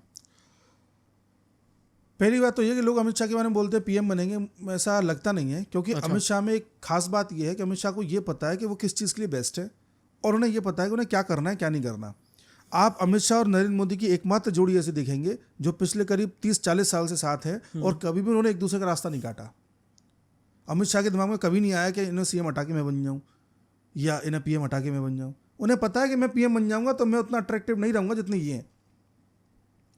Amit Shah ठीक है, मैनेजमेंट अच्छा है, पीछे के पर्दे के पीछे के सारे काम मैनेज कर लेते हैं, पर शायद बाहर जाके उतने अच्छे से डिलीवर ना कर पाए। मैं उनकी योग्यता पर सवाल नहीं उठा रहा, मैं कोई भी नहीं हूँ बताने वाला। बट आप खुद देखिए, आपको किसकी ज़्यादा स्पीच अपील करती है? नरेंद्र मोदी की, अटल बिहारी वाजपेयी की करती थी उस समय पर, या योगी जी की करती है। तो अमित शाह को ये पता है, और अमित शाह ने मोदी जी से ये बोला भी था, इसी किताबों में लिखा हुआ है कि जब पहली मुलाकात इनकी हुई थी तो अमित शाह ने मोदी जी की 4 बातें सुनते ही बोल दिया था कि एक दिन आप प्रधानमंत्री बनेंगे इस देश के। इस लेवल का long term vision Amit Shah के पास है, वो परख है। तो अमित शाह को ये पता है कि नेता ऐसा होना चाहिए जो अट्रैक्टिव हो, जिसकी भाषा अट्रैक्टिव हो, जो लोगों को बड़ा प्रिय हो, जिससे कोई डरता ना हो, जिसको सब अपनाएं, जिससे जो बड़ा एक्सेप्टेबल लगे सबको। और अमित शाह को पता है कि मैं ऐसा रह नहीं पाऊंगा, मैं बड़ा अक्खड़ टाइप का हूँ, मैं जवाब दे देता हूँ। तो उनको ये पता है कि अगर मैं पर्दे के पीछे रह के सबको संभालूँ तो मैं ज़्यादा अच्छे से चीज़ें कर पाऊंगा। तो जहाँ तक है वो PM नहीं बनेंगे जितना लगता है। दूसरा रही बात उनके विजन की, तो मोदी जी ने जो शुरुआत करी, जो मैंने मोदी जी का विजन बताया, वही विजन उनका भी है। आप गौर करना, 6 महीने पहले का वाक्य है, मैं याद नहीं कर पा रहा हूँ टाइम ड्यूरेशन। अमित शाह ने कश्मीर के बारे में ये कहा था किताब का विमोचन करते हुए कि ये ऋषि कश्यप का गढ़ था जो उन्हीं का रहेगा, पहला। दूसरा, उन्होंने अभी कुछ दिन पहले की बात है, महीने भर पहले, कि उन्होंने ये बोला था कि एक टाइम ऐसा आएगा कि लोग जैसे आज अंग्रेजी बोलने में गर्व महसूस करते हैं, हिंदी बोलने में गर्व महसूस करेंगे और अंग्रेजी को नहीं। तो सोचो, वो आदमी ये सोच के बैठा हुआ है। अब उनका हिंदी से तात्पर्य था लोकल लैंग्वेज। वो आदमी ये सोच के बैठा हुआ है कि मुझे अपने भारत का गौरव वहाँ खड़ा करना है कि आदमी को अंग्रेजी बोलने में शर्म महसूस हो, या ना भी हो तो कम से कम रीजनल लैंग्वेज बोलने में फक्र महसूस करे। 2 दिन पहले की बात है, अमित शाह भी केरल में थे। केरल में जहाँ लंबे समय से लेफ्टिस्ट पार्टियों का शासन रहा है और कांग्रेस अपना वजूद बनाती रही है। केरल में बीजेपी का 1 MP जीता पिछले साल, इससे पहले कभी नहीं था। तो वहाँ जाहिर सी बात है, लंबे समय से डेमोग्राफी में चेंज किया गया, लोगों के थॉट प्रोसेस में चेंज किया गया, लोगों का ब्रेन वॉश किया गया। ऐसी जगह पर अगर अमित शाह को अपनी सीटें बढ़ानी है तो जाहिर सी बात है उनकी जैसी बातें करो। वहाँ जाके अमित शाह ने ये बोला था कि मैं RSS का आदमी हूँ, वहाँ से जुड़ा रहा हूँ, तो मैं चाहता हूँ कि यहाँ पर ऐसा हो, वैसा हो, ये हो। मतलब वहाँ जाकर के बोला कि मैं ये हूँ, मैं तुम्हारे अकॉर्डिंग चेंज नहीं होऊंगा, तुम्हें ये याद करना पड़ेगा कि तुम क्या थे। और यही अग्रेसिवनेस मोदी जी में रही थी एक ज़माने, अब तो थोड़ा सॉफ्ट हो गए, यही अमित शाह में और यही योगी जी में। योगी जी का 15 साल पुराना इंटरव्यू उठा के देख लीजिए, उसमें खुद कहते थे गर्व से कहो हिंदू हैं, मुझे एक इंसिडेंट बताओ जहाँ पर हिंदू ने दंगा स्टार्ट किया हो। तो हमें लगता था यार सेकुलरिज्म के ज़माने में ये लोग हिंदू को ज़्यादा नहीं कर रहे हैं। अब लगता है कि बात सही कह रहे थे कई मामलों में। तो Amit Shah is so adamant about his ideology, about his country, कि उनको ये पता है कि मेरे देश की ये चीज़ महान थी ना, तो ये महान थी, तो मैं प्लीज़ करने के लिए मैं अपनी चीज़ नहीं बदलूंगा, और विद द टाइम तो मैं मजबूर कर दूंगा, तो मैं मानना पड़ेगा ये महान थी। करेक्ट। ये माइंड के सेट के साथ चल रहे हैं। आने वाले समय में ये जो पूरा लॉन्ग टर्म विजन है, इसी को आगे बढ़ाएंगे मोदी जी, अमित शाह और योगी जी।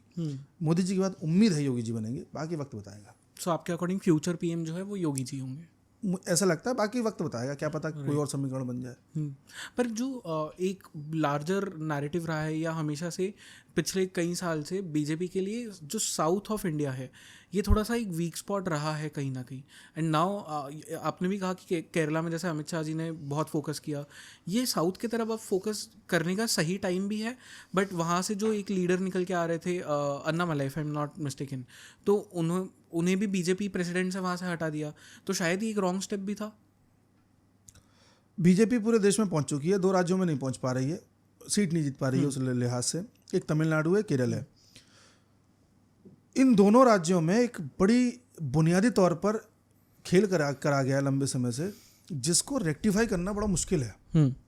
आप एक चीज़ पर गौर करना, जब हमारा देश आज़ाद हुआ तो पाकिस्तान को बना करके कश्मीर की समस्या पैदा की गई, वहाँ डिस्टर्बेंस रहना चाहिए। थोड़े समय के बाद आप देख रहे हैं पंजाब में खालिस्तान की समस्या पैदा की गई, वहाँ डिस्टर्बेंस रहना चाहिए। थोड़े समय बाद देख रहे हैं कि यूपी, राजस्थान, दिल्ली, हरियाणा, इस क्षेत्र में हिंदू मुसलमान की समस्या पैदा की गई, यहाँ दंगे होते रहे, गुजरात तक चले गए। उसके बाद आप देख रहे हैं कि उधर झारखंड, उड़ीसा, छत्तीसगढ़, इस पूरे बेल्ट में नक्सलवाद फैलाया गया, वो पूरा डिस्टर्ब रहा। नॉर्थ ईस्ट में किस तरह से इंसर्जेंसी रही, किसी से छुपी नहीं है। केवल 2-3 राज्यों को छोड़ दें, महाराष्ट्र छोड़ सकते हैं आप, केरल छोड़ सकते हैं और गोवा छोड़ सकते हैं, कर्नाटक में भी कुछ ना कुछ डिस्टर्बेंस होते रहे इन चीज़ों को लेकर के। और तमिलनाडु का इशू भी आपको पता है, मैं भी तमिलनाडु केरल पे बताने वाला हूँ कि हो क्या रहा है। तो ये जो 2-3 राज्य हैं, इनमें आपको ज़्यादा डिस्टर्बेंस नहीं मिले होंगे। कारण क्या है कि ये वो राज्य है जहाँ से ज़्यादातर लोग गल्फ में नौकरी करने जाते हैं। केरल से हर घर से एक आदमी गल्फ में नौकरी करने जाता है। अगर केरल में आग लगेगी ना, तो गल्फ के हर कोने में आग लगेगी। और गल्फ के कंट्रीज़ या गल्फ के लोग ये नहीं चाहते कि यहाँ पर कोई इंडियन किसी तरह का कोई डिस्टर्बेंस करे, इसलिए यहाँ का इंडियन शांति से काम करता रहे, इसलिए केरल में शांति बनाए रखो। केरल में क्या हुआ साहब, धीरे धीरे डेमोग्राफी चेंज किया गया और वहाँ पर आज 1/3 पॉपुलेशन जो हो चुकी है मुस्लिम, क्रिश्चियन और हिंदूज की। ये केरल का एक पूरा का पूरा मामला चेंज किया गया था, जिसको रेक्टिफाई करने के लिए अमित शाह अब जोर लगा रहे हैं।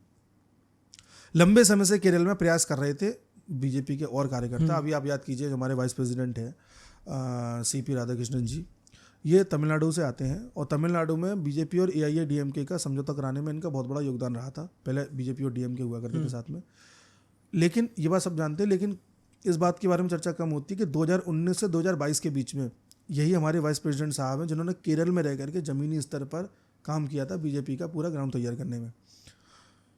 तो कहने का तात्पर्य है, अमित शाह का फोकस केरल और तमिलनाडु बहुत पहले से है। पहले उन्होंने वो काम किए जो ग्राउंड लेवल पे करने हैं, अब वो काम कर रहे हैं जो अपर साइड में करने हैं, वो कर रहे हैं। तो केरल का मैंने आपको बताया, डेमोग्राफी चेंज करी गई और किस तरह से चीज़ें करी गई।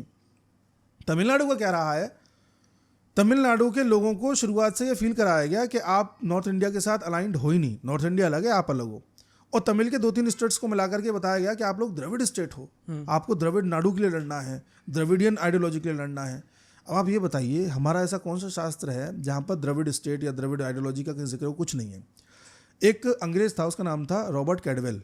उस अंग्रेज ने, जब भारत में राज चल रहा था अंग्रेजों का, तो उसको ये पता चला कि अगर इंडिया को डिवाइड करना है तो जैसे मैंने बताया था थोड़ी देर पहले, महिला और पुरुष को अलग करो, महिला को दबाओ कैसे भी, फिर हिंदू मुसलमान को अलग करो। तो 1857 के बाद जो किया उन्होंने, क्योंकि उन्हें पता था 1857 में मिलकर लड़े थे।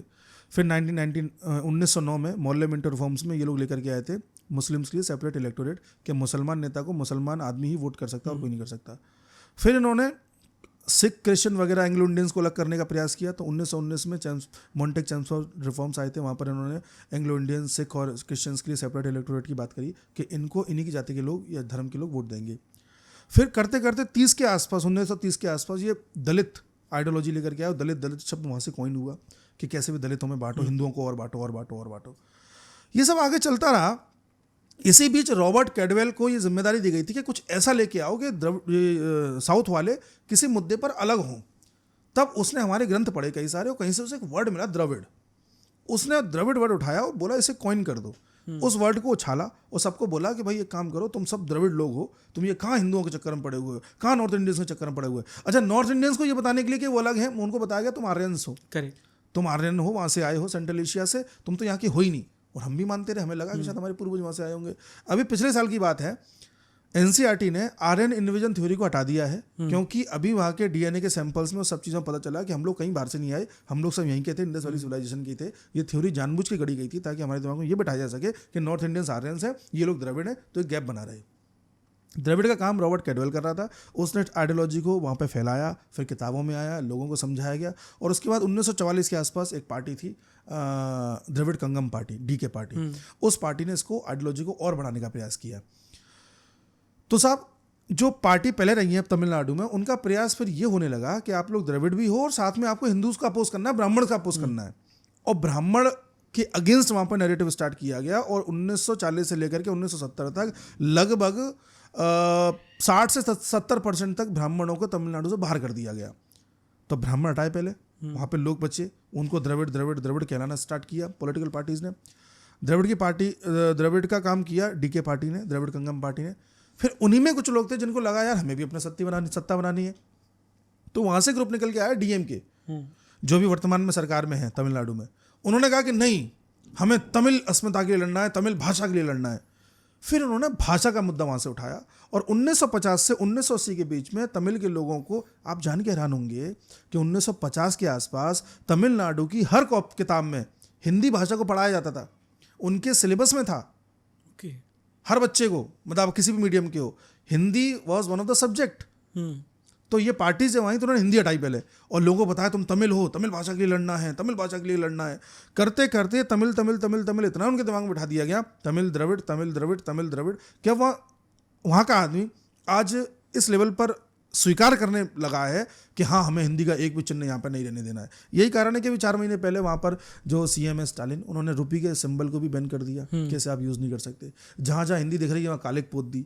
पूरी तरह से हिंदी का विरोध चल रहा है और आप देख रहे हैं कि तमिलनाडु में किसी को कोई दिक्कत नहीं है। करेक्ट। तो लोग भोले होते हैं, इनको इन पॉलिटिकल पार्टीज ने लंबे समय से इतना डीपली भड़काया है। सोचिए, जो काम तमिलनाडु में 1930 से लेकर अब तक होता है, वो अमित शाह क्या 10 साल में कहाँ से रिप्लेस कर लेंगे उसको।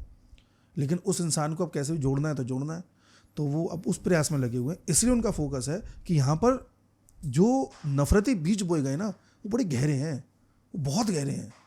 तो उसके ऑपरेशन में अब लग रहा है अमित शाह। धीरे धीरे चीज़ें पकड़ते हैं वो। जम्मू कश्मीर पकड़ा, नक्सलवाद पकड़ा, नक्सलवाद में आप देखिए 2026 तक बोल रहे हैं खत्म कर देंगे पूरी तरह से। अब वो साउथ पर फोकस कर रहे हैं। तो रियल थिंग इज दैट कि he is making people believe that you are not what you are thinking of. पर ये जो लैंग्वेज वॉर्स है, ये एकदम से शुरू हुए, एंड आई शुड से कि आउट ऑफ द ब्लू, मतलब रैंडम इवेंट था एक जिससे शुरू हो गए। एंड ये सेम चीज़ अब महाराष्ट्र की तरफ भी पहुंच गई है। खैर, महाराष्ट्र में तो लोकल जो बीएमसी के इलेक्शंस है उसके वजह से भी ये एक इशू सामने आया है। बहुत सालों से म्यूनसिपल कॉर्पोरेशन के जो इलेक्शंस है वो हुए नहीं थे। अब वहाँ पे आपको जीतना है, बीजेपी को आपको किसी तरह से हराना है, तो शिवसेना और एमएनएस मिलके वहाँ पे मराठी के ऊपर वो कर रही है पूरा। सो ये खत्म कब होगा लैंग्वेज वॉर? क्योंकि लैंग्वेज वॉर एक तरह से हमारे देश को डिवाइड कर रहा है। अंग्रेजों ने क्या किया था वही मैंने आपको बताया था अभी, कि पहले महिला पुरुष का अलग करो, फिर धर्म, फिर जाति, और फिर वो भाषा का कहीं आया था। राजनेताओं को अपना वोट बैंक तैयार करना होता है और वोट बैंक के लिए कोई ना कोई एक आइडियोलॉजी, कोई ना कोई थॉट या कोई ना कोई एक वर्ड पकड़ना होता है जिसके इर्द गिर्द लोग घूम जाए। पहले की पार्टीज ने लंबे समय से कोशिश की मुस्लिम अपीजमेंट की, क्योंकि मुसलमानों में एक आदत है कि मिलकर के वोट देते हैं, उनको पता चल जाता है किसको देना तो उसको देना है। तो सब उनको अपील करने लगे, अलग अलग पार्टीज करने लगी। कुछ पार्टीज ने कोशिश करी हिंदुओं को अपील किया जाए, तो कुछ का बात बनी, कुछ की बात नहीं बनी। फिर धीरे धीरे हुआ ये कि 2014 में जो मोदी जी जीते थे वो हिंदुइज्म की वजह से नहीं जीते थे, वो गुजरात मॉडल की वजह से जीते थे। मोदी जी समझ गए थे कि मैं हिंदुज़म की पॉलिटिक्स करूंगा तो नहीं जीत पाऊंगा, क्योंकि इससे पहले उमा भारती कर चुकी हैं, राजनाथ सिंह कर चुके हैं, और भी नेता आए हैं, साध्वी प्रज्ञा ने एक प्रयास किया, सब फेल हो गए थे अपने अपने स्तर पर। तो उनको ये पता था हिंदू का वो लेकर के चलूंगा तो काम नहीं चलेगा, मुझे एक मिक्स लेके चलना है जिसमें हिंदुज़म का कंटेंट रहेगा, नो डाउट लोग हिंदुज़म से भी मुझे जोड़ें, पर गुजरात मॉडल पर चर्चा ज़्यादा हो, डेवलपमेंट पे। तो वो डेवलपमेंट का इशू लेकर के इसमें आए, पॉलिटिक्स में आए। तो जब 2014 में वो पीएम बन गए थे, तो उसके बाद आप गौर करना मोदी जी का कोई भी एक्शन ऐसा नहीं है जो धर्म स्पेसिफिक हो, जाति स्पेसिफिक हो, या रीजन स्पेसिफिक हो, या लैंग्वेज स्पेसिफिक हो, एक भी कदम ऐसा नहीं है। उन्होंने सबसे ज़्यादा मुसलमानों को फ़ायदा पहुंच गया, ऐसा उनको उद्देश्य नहीं रहा होगा शायद, पर उन्होंने इस बात पर कोशिश नहीं करी कि मुसलमान को ना पहुंचे या क्रिश्चियन को ना पहुंचे, हिंदू को, ऐसा कुछ नहीं किया उन्होंने। हर जाति धर्म को लेकर के उन्होंने अपना लोगों को बेनिफिट्स पहुंचाए। तो वहां पर उनका एक नया वोट बैंक तैयार हुआ था जिसे बेनिफिशियरी बोल रहे थे या लाभार्थी वर्ग बोल रहे थे। अब उनको ही समझ में आ गया था, या वो तो खैर जानते ही हैं, कि विद द टाइम मुझे लोगों में ये बताना है कि जो ग्रुप्स बनेंगे वो ग्रुप्स जाति धर्म भाषा के आधार पर नहीं बनेंगे, वो ग्रुप्स बनेंगे कि कौन डेवलपमेंट के लिए काम करेगा, कौन नहीं करेगा, कौन गरीबों को फायदा पहुंचाएगा, कौन नहीं पहुंचाएगा, इस बेसिस पर। यहीं पर धीरे धीरे जब बाकी पार्टीज पिछड़ने लगी और उनको लगने लगा कि अगर डेवलपमेंट का मुद्दा वो पकड़ेंगी तो जिस पॉइंट से वो जीतती आ रही हैं लोगों को इकट्ठा करके, वो चीज़ उनकी सक्सेसफुल नहीं हो पाएगी। तो ऐसी स्थिति में कुछ नया ढूंढने लगे। उन्होंने मुसलमानों को डराने का प्रयास किया कि मोदी ऐसा कर देगा, मोदी वैसा कर देगा। कभी सीए का प्रोटेस्ट हो रहा है, कभी शाहीन बाग में कुछ प्रोटेस्ट हो रहा है, कभी बोला जा रहा है एनआरसी आ जाएगी, एनआरसी के खिलाफ रहो, कभी जम्मू कश्मीर के लेकर के कुछ हो रहा है, कभी कुछ नहीं तो इजराइल और फिलिस्तीन के मुद्दे को लेकर के भड़काओ। कैसे भी करके मुसलमानों को भड़काने की कोशिश करी गई। और 2014 के बाद 2017 में यूपी का चुनाव हुआ, 2019 में लोकसभा का चुनाव हुआ, फिर 2022 में यूपी का चुनाव हुआ, फिर 2024 में लोकसभा का चुनाव हुआ। इन पूरे प्रोसेस में ये लोग ये समझ गए कि हिंदू मुसलमान की पॉलिटिक्स में फ़ायदा नहीं हो रहा, अब कुछ नया ऐसा लेकर के आओ जहाँ से डिवाइड क्रिएट हो सके। तो वहाँ से फिर इनको नया ऑप्शन जो मिला वो मिला लैंग्वेज का। दूसरा इनका ये भी पॉइंट रहा कि कैसे भी जो हिंदू थोड़ा बहुत यूनाइट होकर वोट दे रहा है ना, इसे कैसे भी तोड़ो। वहीं से पॉइंट आया लास्ट ईयर, आप देख रहे हो, जाति जाति जाति जाति। देश के एक नेता हर चीज़ में जाति जाति पूछ रहे हैं। तो हिंदुओं को तोड़ो और एक नया वोट बैंक तैयार करो। जाहिर सी बात है, पहले धर्म के बेसिस वो बैठ नहीं रहा, चिपक नहीं रहा, कुछ नया लाओ, यहाँ से लेकर के आ रहे हैं। डेवलपमेंट का इनके दिमाग में थॉट प्रोसेस है ही नहीं, क्योंकि जो विपक्षी पार्टीज हैं वो आज भी पॉलिटिक्स कर रही हैं 1980 वाली। क्योंकि हर पार्टी, लगभग हर पार्टी एक आध को छोड़ दें तो सब डायनेस्टी पॉलिटिक्स वाली पार्टी है। और डायनेस्टी में इनके जो नेता रहे, इनके जो पिताजी लोग रहे, वो सब 1980 1970 की पॉलिटिक्स करते थे। उन्होंने इनको सिखा दिया है, क्योंकि ये तो सोने की चम्मच लेके पैदा हुए हैं, इन्हें क्या पता कैसे पॉलिटिक्स की जाती है। तो जबरदस्ती कोशिश कर रहे हैं उसी चीज़ को कंटिन्यू करने की, इसलिए भाषा का विवाद बार बार आ रहा है। ओके। एंड इसमें भी अब जैसे फॉर एग्जांपल अगर हम लीडर ऑफ द अपोजिशन की बात करें, राहुल गांधी ना, यहाँ पे भी आपको देखने मिलता है कि उनकी जो पॉलिटिक्स रही है, इट्स नॉट डेवलपमेंट की पॉलिटिक्स तो नहीं है। अच्छा ठीक है, मतलब आप ये ज़रूर बोल सकते हो कि आप गवर्नमेंट के साथ में अग्री नहीं करते, आप बीजेपी के साथ अग्री नहीं करते, आप नरेंद्र मोदी के साथ अग्री नहीं करते, बट काउंटर पार्ट्स कहाँ हैं, आपके काउंटर पॉइंट्स कहाँ पे? अगर आप बोल रहे हो कि आप किसी एक चीज़ में उनके बिलीव नहीं करते, किसी पॉलिसी में बिलीव नहीं करते, आपकी बात वहीं पे ख़त्म हो जाती है, आप उसका कोई काउंटर आर्ग्यूमेंट देते ही नहीं हो कभी। तो ये कहाँ की पॉलिटिक्स हुई फिर? यूके में एक व्यवस्था है, यूनाइटेड किंगडम में, शैडो कैबिनेट जी। वहाँ पर क्या होता है कि अगर एक कोई पार्टी सत्ता में है, जैसे हमारे यहाँ पर फॉरेन मिनिस्टर है, तो जो विपक्षी पार्टी होती है ना, उनका भी फॉरेन मिनिस्टर होता है। अगर हमारे फॉरेन मिनिस्टर या हमारे मान लो फाइनेंस मिनिस्टर कुछ कहते हैं कि हम ये लेकर के आ रहे हैं, तो हमारे यहाँ क्या होता है, उसका विरोध होता है, नहीं आने देंगे, संसद नहीं चलने देंगे, फाड़ देंगे, ये सारा कुछ होता है। वहाँ जो शैडो कैबिनेट है, जो विपक्षी दल है, उनका फॉरेन मिनिस्टर कहता है कि नहीं, मैं फॉरेन मिनिस्टर होता तो ये लेकर के आता। हाँ, अब समझ रहे हैं? तो जो व्यवस्था वहाँ है, पहली बात तो ऐसी व्यवस्था हमें यहाँ करने की आवश्यकता है, तभी जाकर के विपक्ष अकाउंटेबल होगा। दूसरा, विद द टाइम ये हुआ है कि विपक्ष को ये समझ में आ गया है कि इस देश में अब दो सेगमेंट ऐसे बन चुके हैं, या तो आप प्रो मोदी हो या एंटी मोदी हो। अगर आप प्रो मोदी हो तो बात ही खत्म हो गई। अगर आप एंटी मोदी हो तो फिर आपको हर उस बात पर सहमति जतानी पड़ेगी जो एंटी मोदी होगी। यानी मोदी कल को ये कह देंगे सूरज जो है पूरब से उगता है, तो तुम्हें कहना पड़ेगा कि नहीं नहीं पश्चिम से उगता है। हाँ। अगर आपने कह दिया कि हाँ मोदी सही कह रहे हैं, तो वो सेगमेंट जो जैसे आपके पास वोट देने आ रहा है वो आएगा ही नहीं। तो विद द टाइम ये अंडरस्टैंडिंग विपक्ष को हो गई थी कि हम के, और ये सब ये प्रूवन है। आज आप वीडियो कोई बना दीजिए, मान लीजिए पॉडकास्ट में हम चर्चा कर रहे हैं, कई लोग कहेंगे कि साहब आप तो सरकार का पक्ष ले रहे हैं, आप तो प्रो बीजेपी बात कर रहे हैं। अब लोगों को आदत पड़ गई है कि या तो आदमी को प्रो बीजेपी देखते हैं या एंटी बीजेपी देखते हैं। करेक्ट, पोलराइजेशन उतना बढ़ गया है। ये पोलराइजेशन हो चुका है। तो जब पोलराइजेशन इस बेसिस पर चल रहा है तो जाहिर सी बात है कि बीजेपी के खिलाफ या उनसे या उनके मुंह से निकली हर बात का हमें कैसे भी विरोध करना है। तो जब विरोध करना ही कसम खा ले कोई आदमी तो विरोध ही करता आएगा, इसलिए ये सारी चीज़ें हो रही हैं। बाकी तो ये है कि अब देश जानते ही है कैसे कैसे किस मुद्दों पर उन्होंने कैसे हंगामा किया है, करेक्ट। वो तो कहना ही बेकार है। बट कोई भी अच्छा अभी एक एग्जांपल और देता हूँ, मॉनसून सत्र चल रहा था। मॉनसून सत्र में इस बार प्रोडक्टिविटी सबसे कम रही है, शायद 37% रही है। और हर बार जो हाउस को एडजर्न किया गया है वो इसलिए किया गया है क्योंकि विपक्ष ने हंगामा कर दिया। हाँ। तो पहली बात तो विपक्ष को इस बात की जिम्मेदारी लेनी चाहिए कि तुमने हाउस को क्यों नहीं चलने दिया।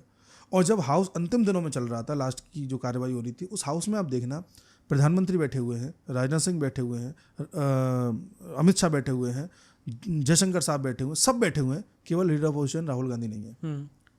तो अगर आप इतने अकाउंटेबल हैं, जब उस लास्ट डे सब लोग बैठे हुए हैं, तो आप वहाँ क्यों नहीं थे? Correct. That is the thing. तो हम चाहते हैं कि हमारे देश का विपक्ष का नेता इतना मजबूत हो कि सरकार डिक्टेटर ना हो जाए। कल को मोदी जी को ये ना लगने लगे कि मैं ही यहाँ का पुतिन या शी जिनपिंग हूँ। हमारा देश वैसा नहीं है, हम किसी को भी सत्ता ज़्यादा हासिल नहीं करने देंगे। हमसे मेरा मतलब जनता। तो हम हमारे लिए हमारी जिम्मेदारी है कि सरकार को भी हम देखें, उसका अच्छा काम की अप्रिशिएट करें, खराब काम की बुराई करें, लेकिन हम ये अपेक्षा रखते हैं कि विपक्ष भी ऐसे पॉइंट ला के दे कि हमें पॉइंट्स तो मिलें कम से कम। करेक्ट। हमें तो पता चले यार कि इसका विकल्प ये हो सकता था। तो वो एक विपक्ष की कमी है। तो हम उससे ये एक समस्या है बहुत बड़ी। करीब, क्योंकि वो कहा जाता है ना कि आपकी डेमोक्रेसी उतनी स्ट्रांग है जितना आपका अपोजिशन स्ट्रांग है। और भारत में तो प्रॉब्लम ये है कि हमारा अपोजिशन सिर्फ दिखावे के लिए बताना चाहता है कि हम स्ट्रांग है, बट उनके पास में कोई उसको सपोर्ट करने के लिए कुछ भी नहीं होता। जैसे फॉर एग्जांपल वोट चोरी वाला, अब इस पे भी उन्होंने पार्लियामेंट से वॉकआउट कर दिया, लेकिन नाउ टर्न्स आउट कि वो पूरा मामला ही फेक था। जो CSDS के संजय कुमार शायद नाम है उनका, जो सेफोलॉजिस्ट है, उन्होंने खुद ने अपॉलॉजी दे दी, उन्होंने ये ब्रेक किया था। तो उसके बेसिस पे आपने पूरा ये मुद्दा उठाया, अब वो फेक साबित हो गया। तो किस तथ्य पे आप लड़ रहे हो? पॉलिटिक्स किस बेसिस पे आप कर रहे हो? उन्होंने बोला था चौकीदार चोर है। हाँ। रफाल के मुद्दे पे वो फेक था और राहुल गांधी को माफी मांगनी पड़ी थी सुप्रीम कोर्ट ने। राहुल गांधी ने फिर बाद में बोला सब ये मोदी चोर क्यों होते हैं, उस पर उनको सजा हो गई थी। फिर बाद में उनकी सांसदी चली गई थी, फिर मिल गई थी। इसी प्रकार से राहुल गांधी ने एक फेक मुद्दा उड़ाया था कि जो अग्निवीर एक शहीद हो गए थे जवान, कि इनको कंपनसेशन नहीं मिला जबकि उन्हें मिल गया था। उसी प्रकार से राहुल गांधी ने एक फेक मुद्दा उड़ाया कि भारत में ये EVM खराब है, जबकि चैलेंज किया गया तो उसको सिद्ध नहीं कर पाए। ऐसे न जाने कितने मुद्दे हैं जिस पर वो बैकफायर करके कुछ उनसे हुआ ही नहीं है। राहुल गांधी को मुद्दा उठाना था तो ये उठाते कि ऐसा क्यों है कि हमारे यहाँ पर सरकारी पेपर होता है, एग्ज़ाम होता है, कोई भी वो एग्ज़ाम एक बार में हो ही नहीं पाता है। यूपी में आप कोई भी एग्ज़ाम करा लो, लीकेज की खबर आ जाएगी, कभी मामला कोर्ट में चला जाएगा, कभी 5 साल तक वैकेंसी नहीं आएगी, कभी वैकेंसी आ गई तो एक बार पूरी नहीं होगी। ये मुद्दा क्यों नहीं उठा रहे हैं? अखिलेश यादव क्यों इस मुद्दे को लेकर नहीं आगे बढ़ रहे हैं? यूपी में इतना लंबा समय हो गया, शिक्षक भर्ती नहीं आई, क्यों नहीं आई? आप कहोगे सरकारी नौकरी थोड़ी सबको दे लेंगे। अरे सबको मत दो, कुछ को तो दो। किसी का तो सपना होता है कि मैं सरकारी टीचर बन जाऊँ। दूसरा, इधर SSC का स्कैम करके खबरें चल रही हैं। अब SSC का क्या कंसर्न है? उसमें तो चीज़ें लूप होल्स हैं। पेपर क्यों कैंसिल करना पड़ा आपको? जाहिर सी बात है कुछ ना कुछ गड़बड़ हुई है। उस मुद्दे को नहीं उठा रहे राहुल गांधी। हाँ, इसके अंदर जबकि लोग सड़कों पे आ गए तो भी आप नहीं गए। लोग सड़कों पे आ गए, आप नहीं उठा रहे उस मुद्दे को। और चलो SSC छोड़ो, कई सारे ऐसे पेपर्स होते हैं इस देश में, हम सब जानते हैं, लीक हो जाते हैं। अभी नीट का पेपर लीक हो गया। बताओ, हमारा देश कई चीज़ों में बहुत आगे है, नो डाउट। मोदी जी अच्छा काम कर रहे हैं, मैं उसकी वो नहीं कर रहा। बट आप आज एक पेपर नहीं करा पा रहे अपने देश में। आप एक एग्जाम कंडक्ट नहीं करा पा रहे ठीक से। एक बच्चा जो पूरी मेहनत करके साल भर 2 साल 3 साल मेहनत करके आज वो पेपर देने गया था और उसको लगता है कि इस बार मैं कर आया हूँ, मेरी कट ऑफ निकल जाएगी, घर आते आते उसे पता चलता है पेपर कैंसिल हो गया। राइट। अब अगली बार मान लो क्या इस माइंडसेट से जाए ना जाए, 2 क्वेश्चन हो गलत तो उसके हो गए प्रेशर में या कुछ भी, तो उसका करियर चौपट हो जाएगा। बेशक सरकारी नौकरी लोग नौकरी के लिए करना चाहते हैं ज़्यादातर, कुछ लोगों के लिए वो नौकरी ही एक सपना होती है। उनको फिर इसलिए नहीं करनी सरकारी नौकरी है, वो लाइक करते हैं उस चीज़ को। जैसे मेरा कभी सपना था मुझे रेलवे में जाना था, क्यों मुझे रेलवे में जाना था बस कैसे भी, मुझे इसलिए नहीं कि सरकारी नौकरी पर। तो ऐसे कुछ लोगों का होता है। तो इतना बड़ा खिलवाड़ बच्चों के साथ हो रहा है, इस पर राहुल गांधी क्यों नहीं बोलते? आप कई जिलों में जाइए, किसी भी स्टेट के आप हों, क्या आप इस बात से पूरी तरह से आश्वस्त हैं कि आपके जिले की सारी सड़कें बिल्कुल सही है? नहीं है। टूटी फूटी, कचरा, ये वो, स्ट्रीट लाइट काम कर रही नहीं कर रही, इस मुद्दे को क्यों नहीं उठाते? आप जिस जगह से आते हैं वहाँ का MLA जो भी है, किसी भी पार्टी का हो, आपने शायद ही उसकी कभी शक्ल देखी होगी, किन्हीं इलाकों को छोड़ दें तो। भाई वो क्यों शक्ल नहीं दिखाते अपनी? क्यों आपके पास नहीं आते एक बार ये पूछने के लिए क्या समस्या है क्या नहीं है? इस मुद्दे को उठाओ ना। करेक्ट। बेशक मोदी जी, अमित शाह 2-4 नाम हम जानते हैं जो अच्छा काम कर रहे हैं। जमीनी स्तर पर जो MLAs हैं जिनका नाम भी लोगों को नहीं पता, वो इन लोगों के नाम पर चुन करके आ रहे हैं और कुछ नहीं कर रहे हैं।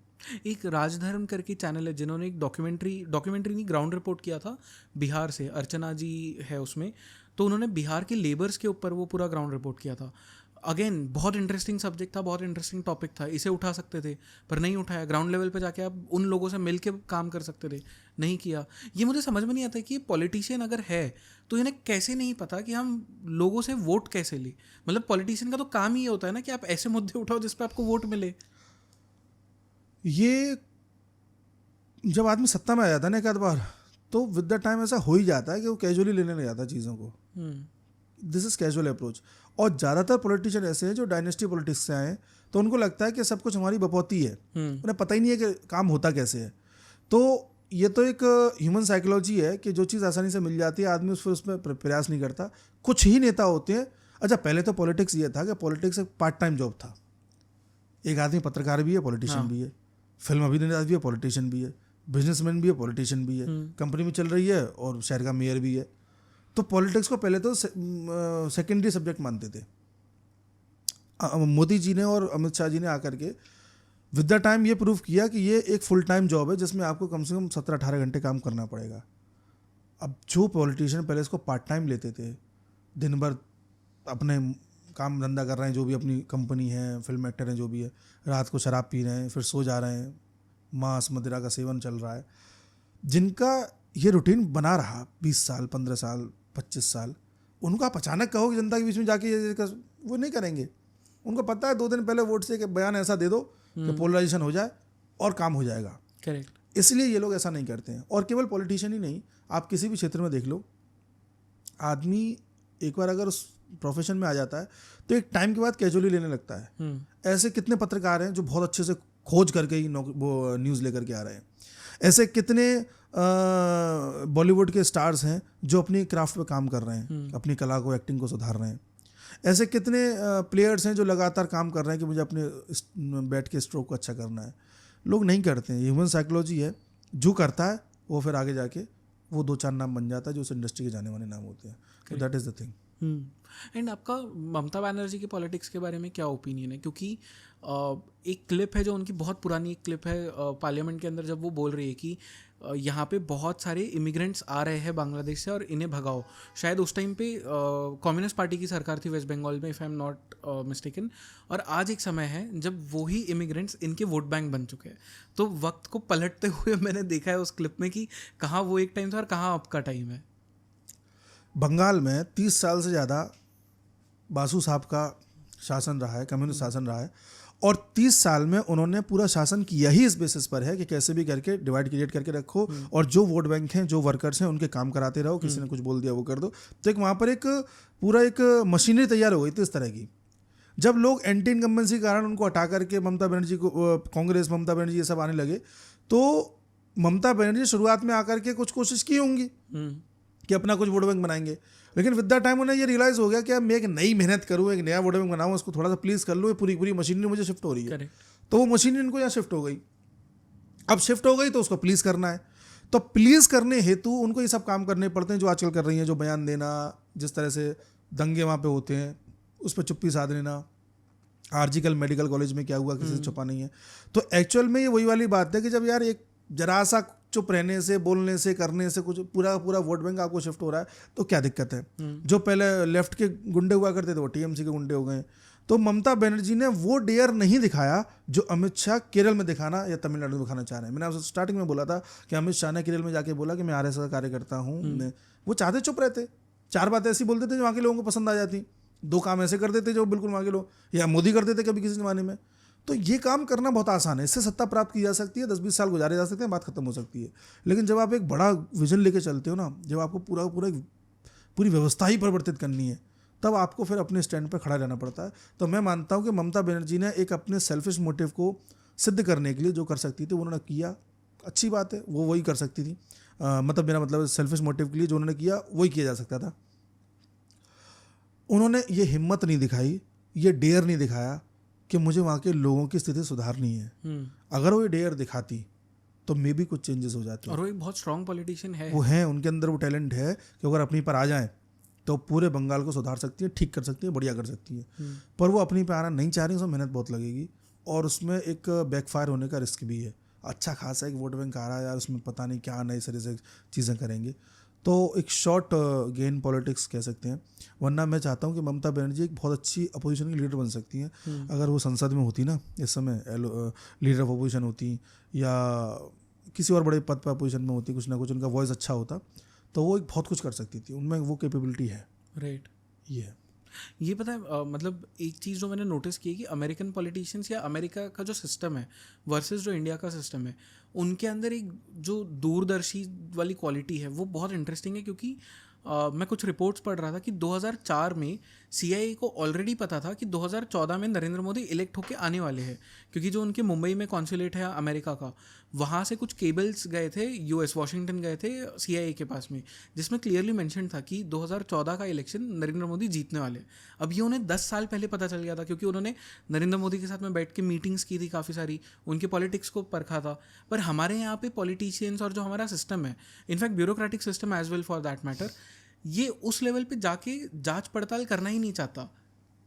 नहीं, हमारे यहाँ जांच पड़ताल होती है, ऐसा नहीं है।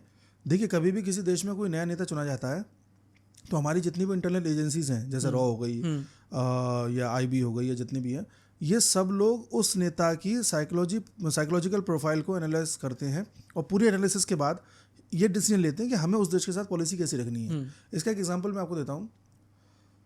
जैसे सऊदी अरेबिया में मोहम्मद बिन सलमान ने जब पद संभाला था, तो हमको ये पता चल गया था, हमारी रॉ ने पता लगाया था अपने एनालिसिस से कि ये जो आदमी है, इसका जो साइकोलॉजिकल प्रोफाइल है वो कुछ ऐसा है कि ये रिफॉर्म्स चाहता है, ये चाहता है कि लोगों का भला हो।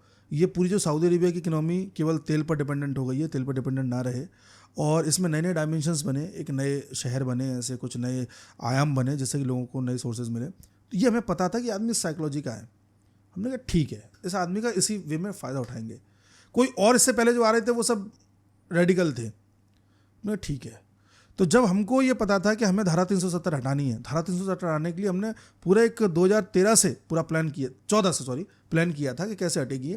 उसमें जो फाइनल पेज था वो वही था कि सऊदी अरेबिया का किंग कोई ऐसा आए जो उस चीज़ को माने। पता है, मोदी जी की अब तक की पूरी जियो पॉलिटिक्स में सबसे बड़ी जीत जो 2-3 रही है, उनमें से एक ये है कि सऊदी अरेबिया को अपने पक्ष में कर लेना, वरना ये पाकिस्तान के पक्ष में रहता था। इस पर ध्यान नहीं जा रहा लोगों का, बट ये बहुत बड़ी विन है हमारे लिए। तो सऊदी अरेबिया हमेशा से पाकिस्तान के साथ खड़ा रहता था, और जाहिर सी बात है कश्मीर में जब धारा 370 में बदलाव करने वाले थे तो वो पाकिस्तान के साथ देता, और एक सऊदी अरेबिया देता तो उसके इर्द गिर्द के सब देश देते। फिर तो एक बड़ा विरोध हमें झेलना पड़ता विश्व स्तर पर धारा 370 को लेके, और हो सकता है वो मुद्दा अभी तक चर्चा में रहता है UN कहीं ना कहीं।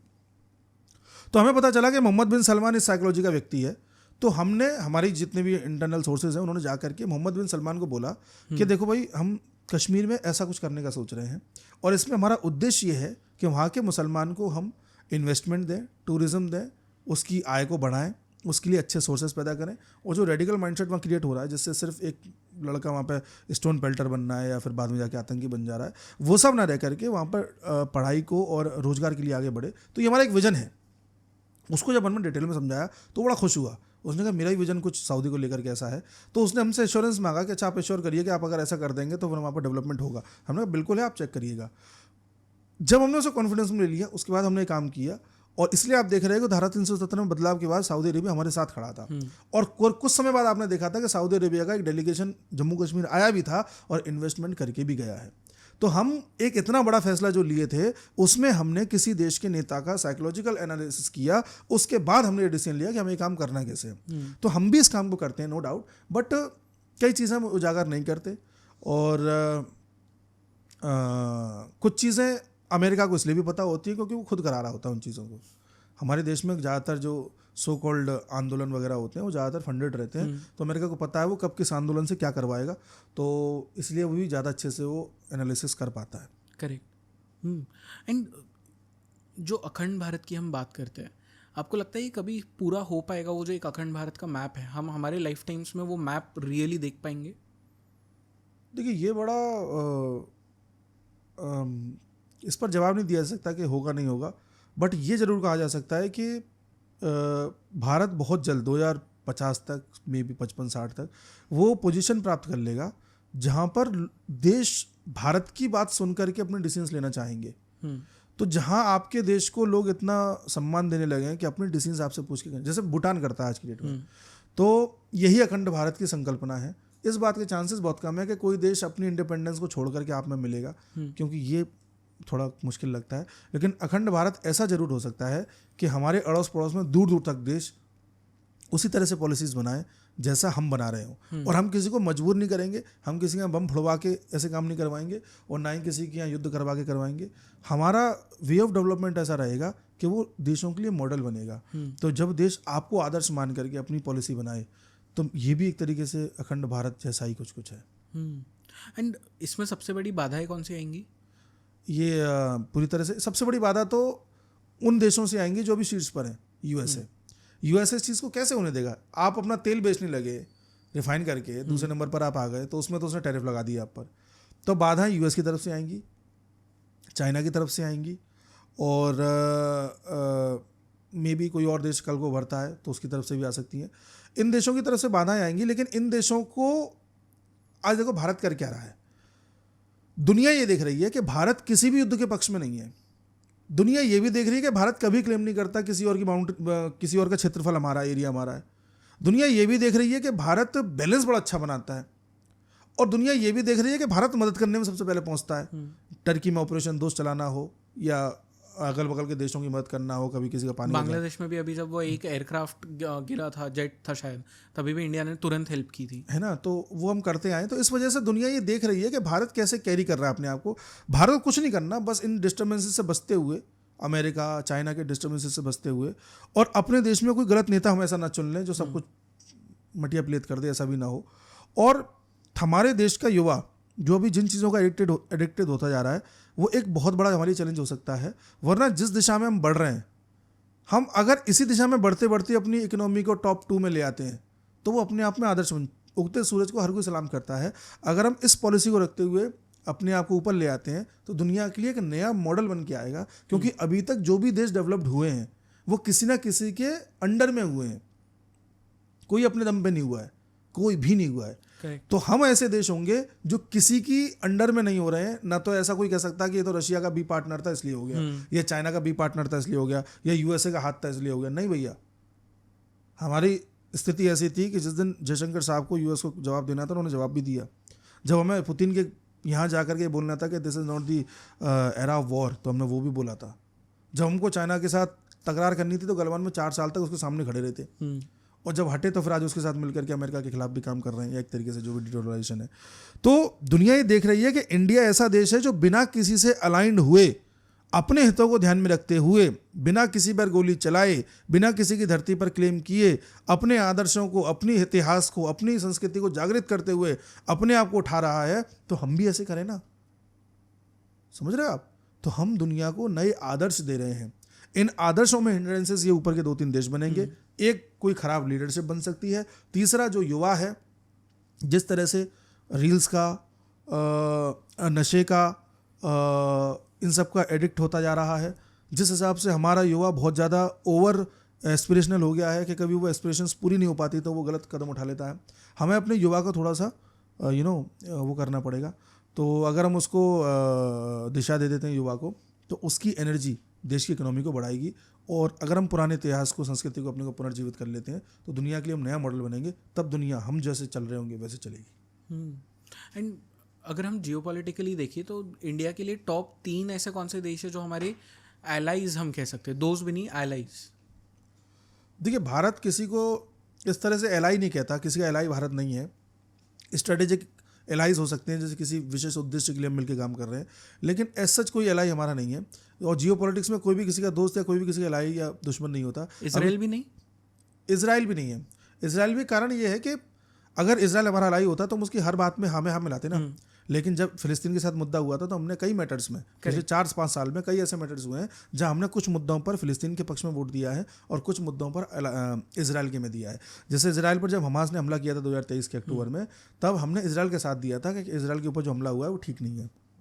लेकिन जब फिलिस्तीन के कुछ निर्दोष लोग मारे जाने लगे थे, तब हमने फिलिस्तीन के पक्ष में वोट दिया था। तो एलाई अगर हम होते तो हम हर हाल में इसराइल का साथ देते।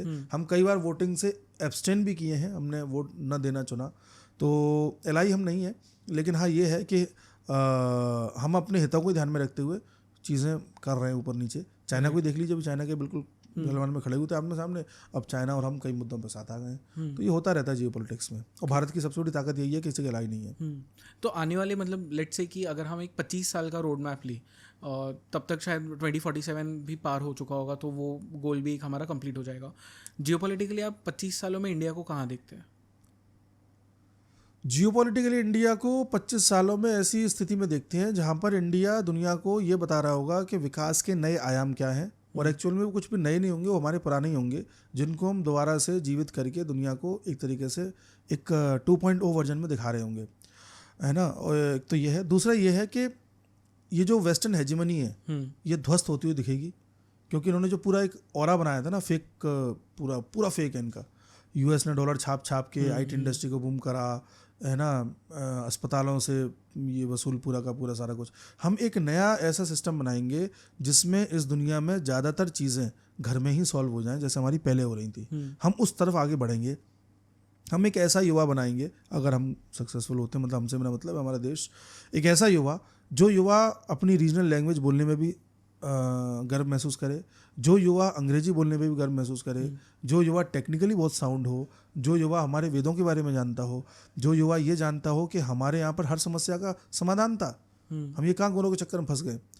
तो हम अपनी खोई हुई शक्तियों को याद करते हुए, काफ़ी हद तक याद आ चुकी होंगी, ऐसी स्थिति में अगले 25 साल में होंगे। करेक्ट। और आपको लगता है कि हम वर्ल्ड वॉर 3 के क्लोजर जा रहे हैं? नहीं, वर्ल्ड वॉर, देखिए वर्ल्ड वॉर 1 और 2 भी नहीं था कुछ भी। वर्ल्ड वॉर का मतलब होता है विश्व को युद्ध में धकेल देना। विश्व युद्ध में क्यों धकेल गया था? क्योंकि दुनिया में ब्रिटेन की कॉलोनीज थी, फ्रांस की कॉलोनीज थी, पुर्तगाल की कॉलोनीज थी। अब ब्रिटेन का कहना यह था हमारी लड़ाई है तो फिर सबकी लड़ाई है। जो यूरोप आज भी कहने की कोशिश कर रहा है, यूरोप ये कहता था कि दुनिया की जंगल है और हमें गार्डन है। तो वो जो यूके का, जैसे यूरोप पहले यूके था, तो चूंकि दुनिया में ज़्यादातर देशों में, कई देशों में यूके की कॉलोनीज थी, तो यूके ने जबरदस्ती उन देशों को धकेल लिया था युद्ध में, तो वो सो कॉल्ड वर्ल्ड वॉर कहलाया जाने लगा। तो वो चीज़ अब दोबारा होती दिख नहीं रही, क्योंकि किसी एक की हेजेमनी ऐसा सच नहीं है कि उसके पीछे 10 देश खड़े हो जाए। बट ये जरूर हो सकता है कि छोटे मोटे इंटरेस्ट के लिए एट अ टाइम दुनिया में 2-3 जगह युद्ध चलते रहें, वो होता रहेगा। ओके। एंड क्योंकि ये मैंने सवाल इसलिए पूछा था क्योंकि आज हम देखते हैं कि इजराइल और हमास, गाज़ा, पैलेस्टीन, ईरान वाला वो एक इशू है। ऑन द अदर हैंड हम देखते हैं रशिया और यूक्रेन वाला एक इशू है। बीच में पाकिस्तान और भारत के बीच में एक छोटा सा लिमिटेड वॉर हो गया। तो टेक्निकली तो दुनिया पाउडर केक के ऊपर बैठी कि एक कोई इशू इतना बड़ा हो जाएगा कि सडनली सब के सब उसमें आ जाएंगे। और न्यूक्लियर थ्रेट्स बहुत नॉर्मल हो गए अब।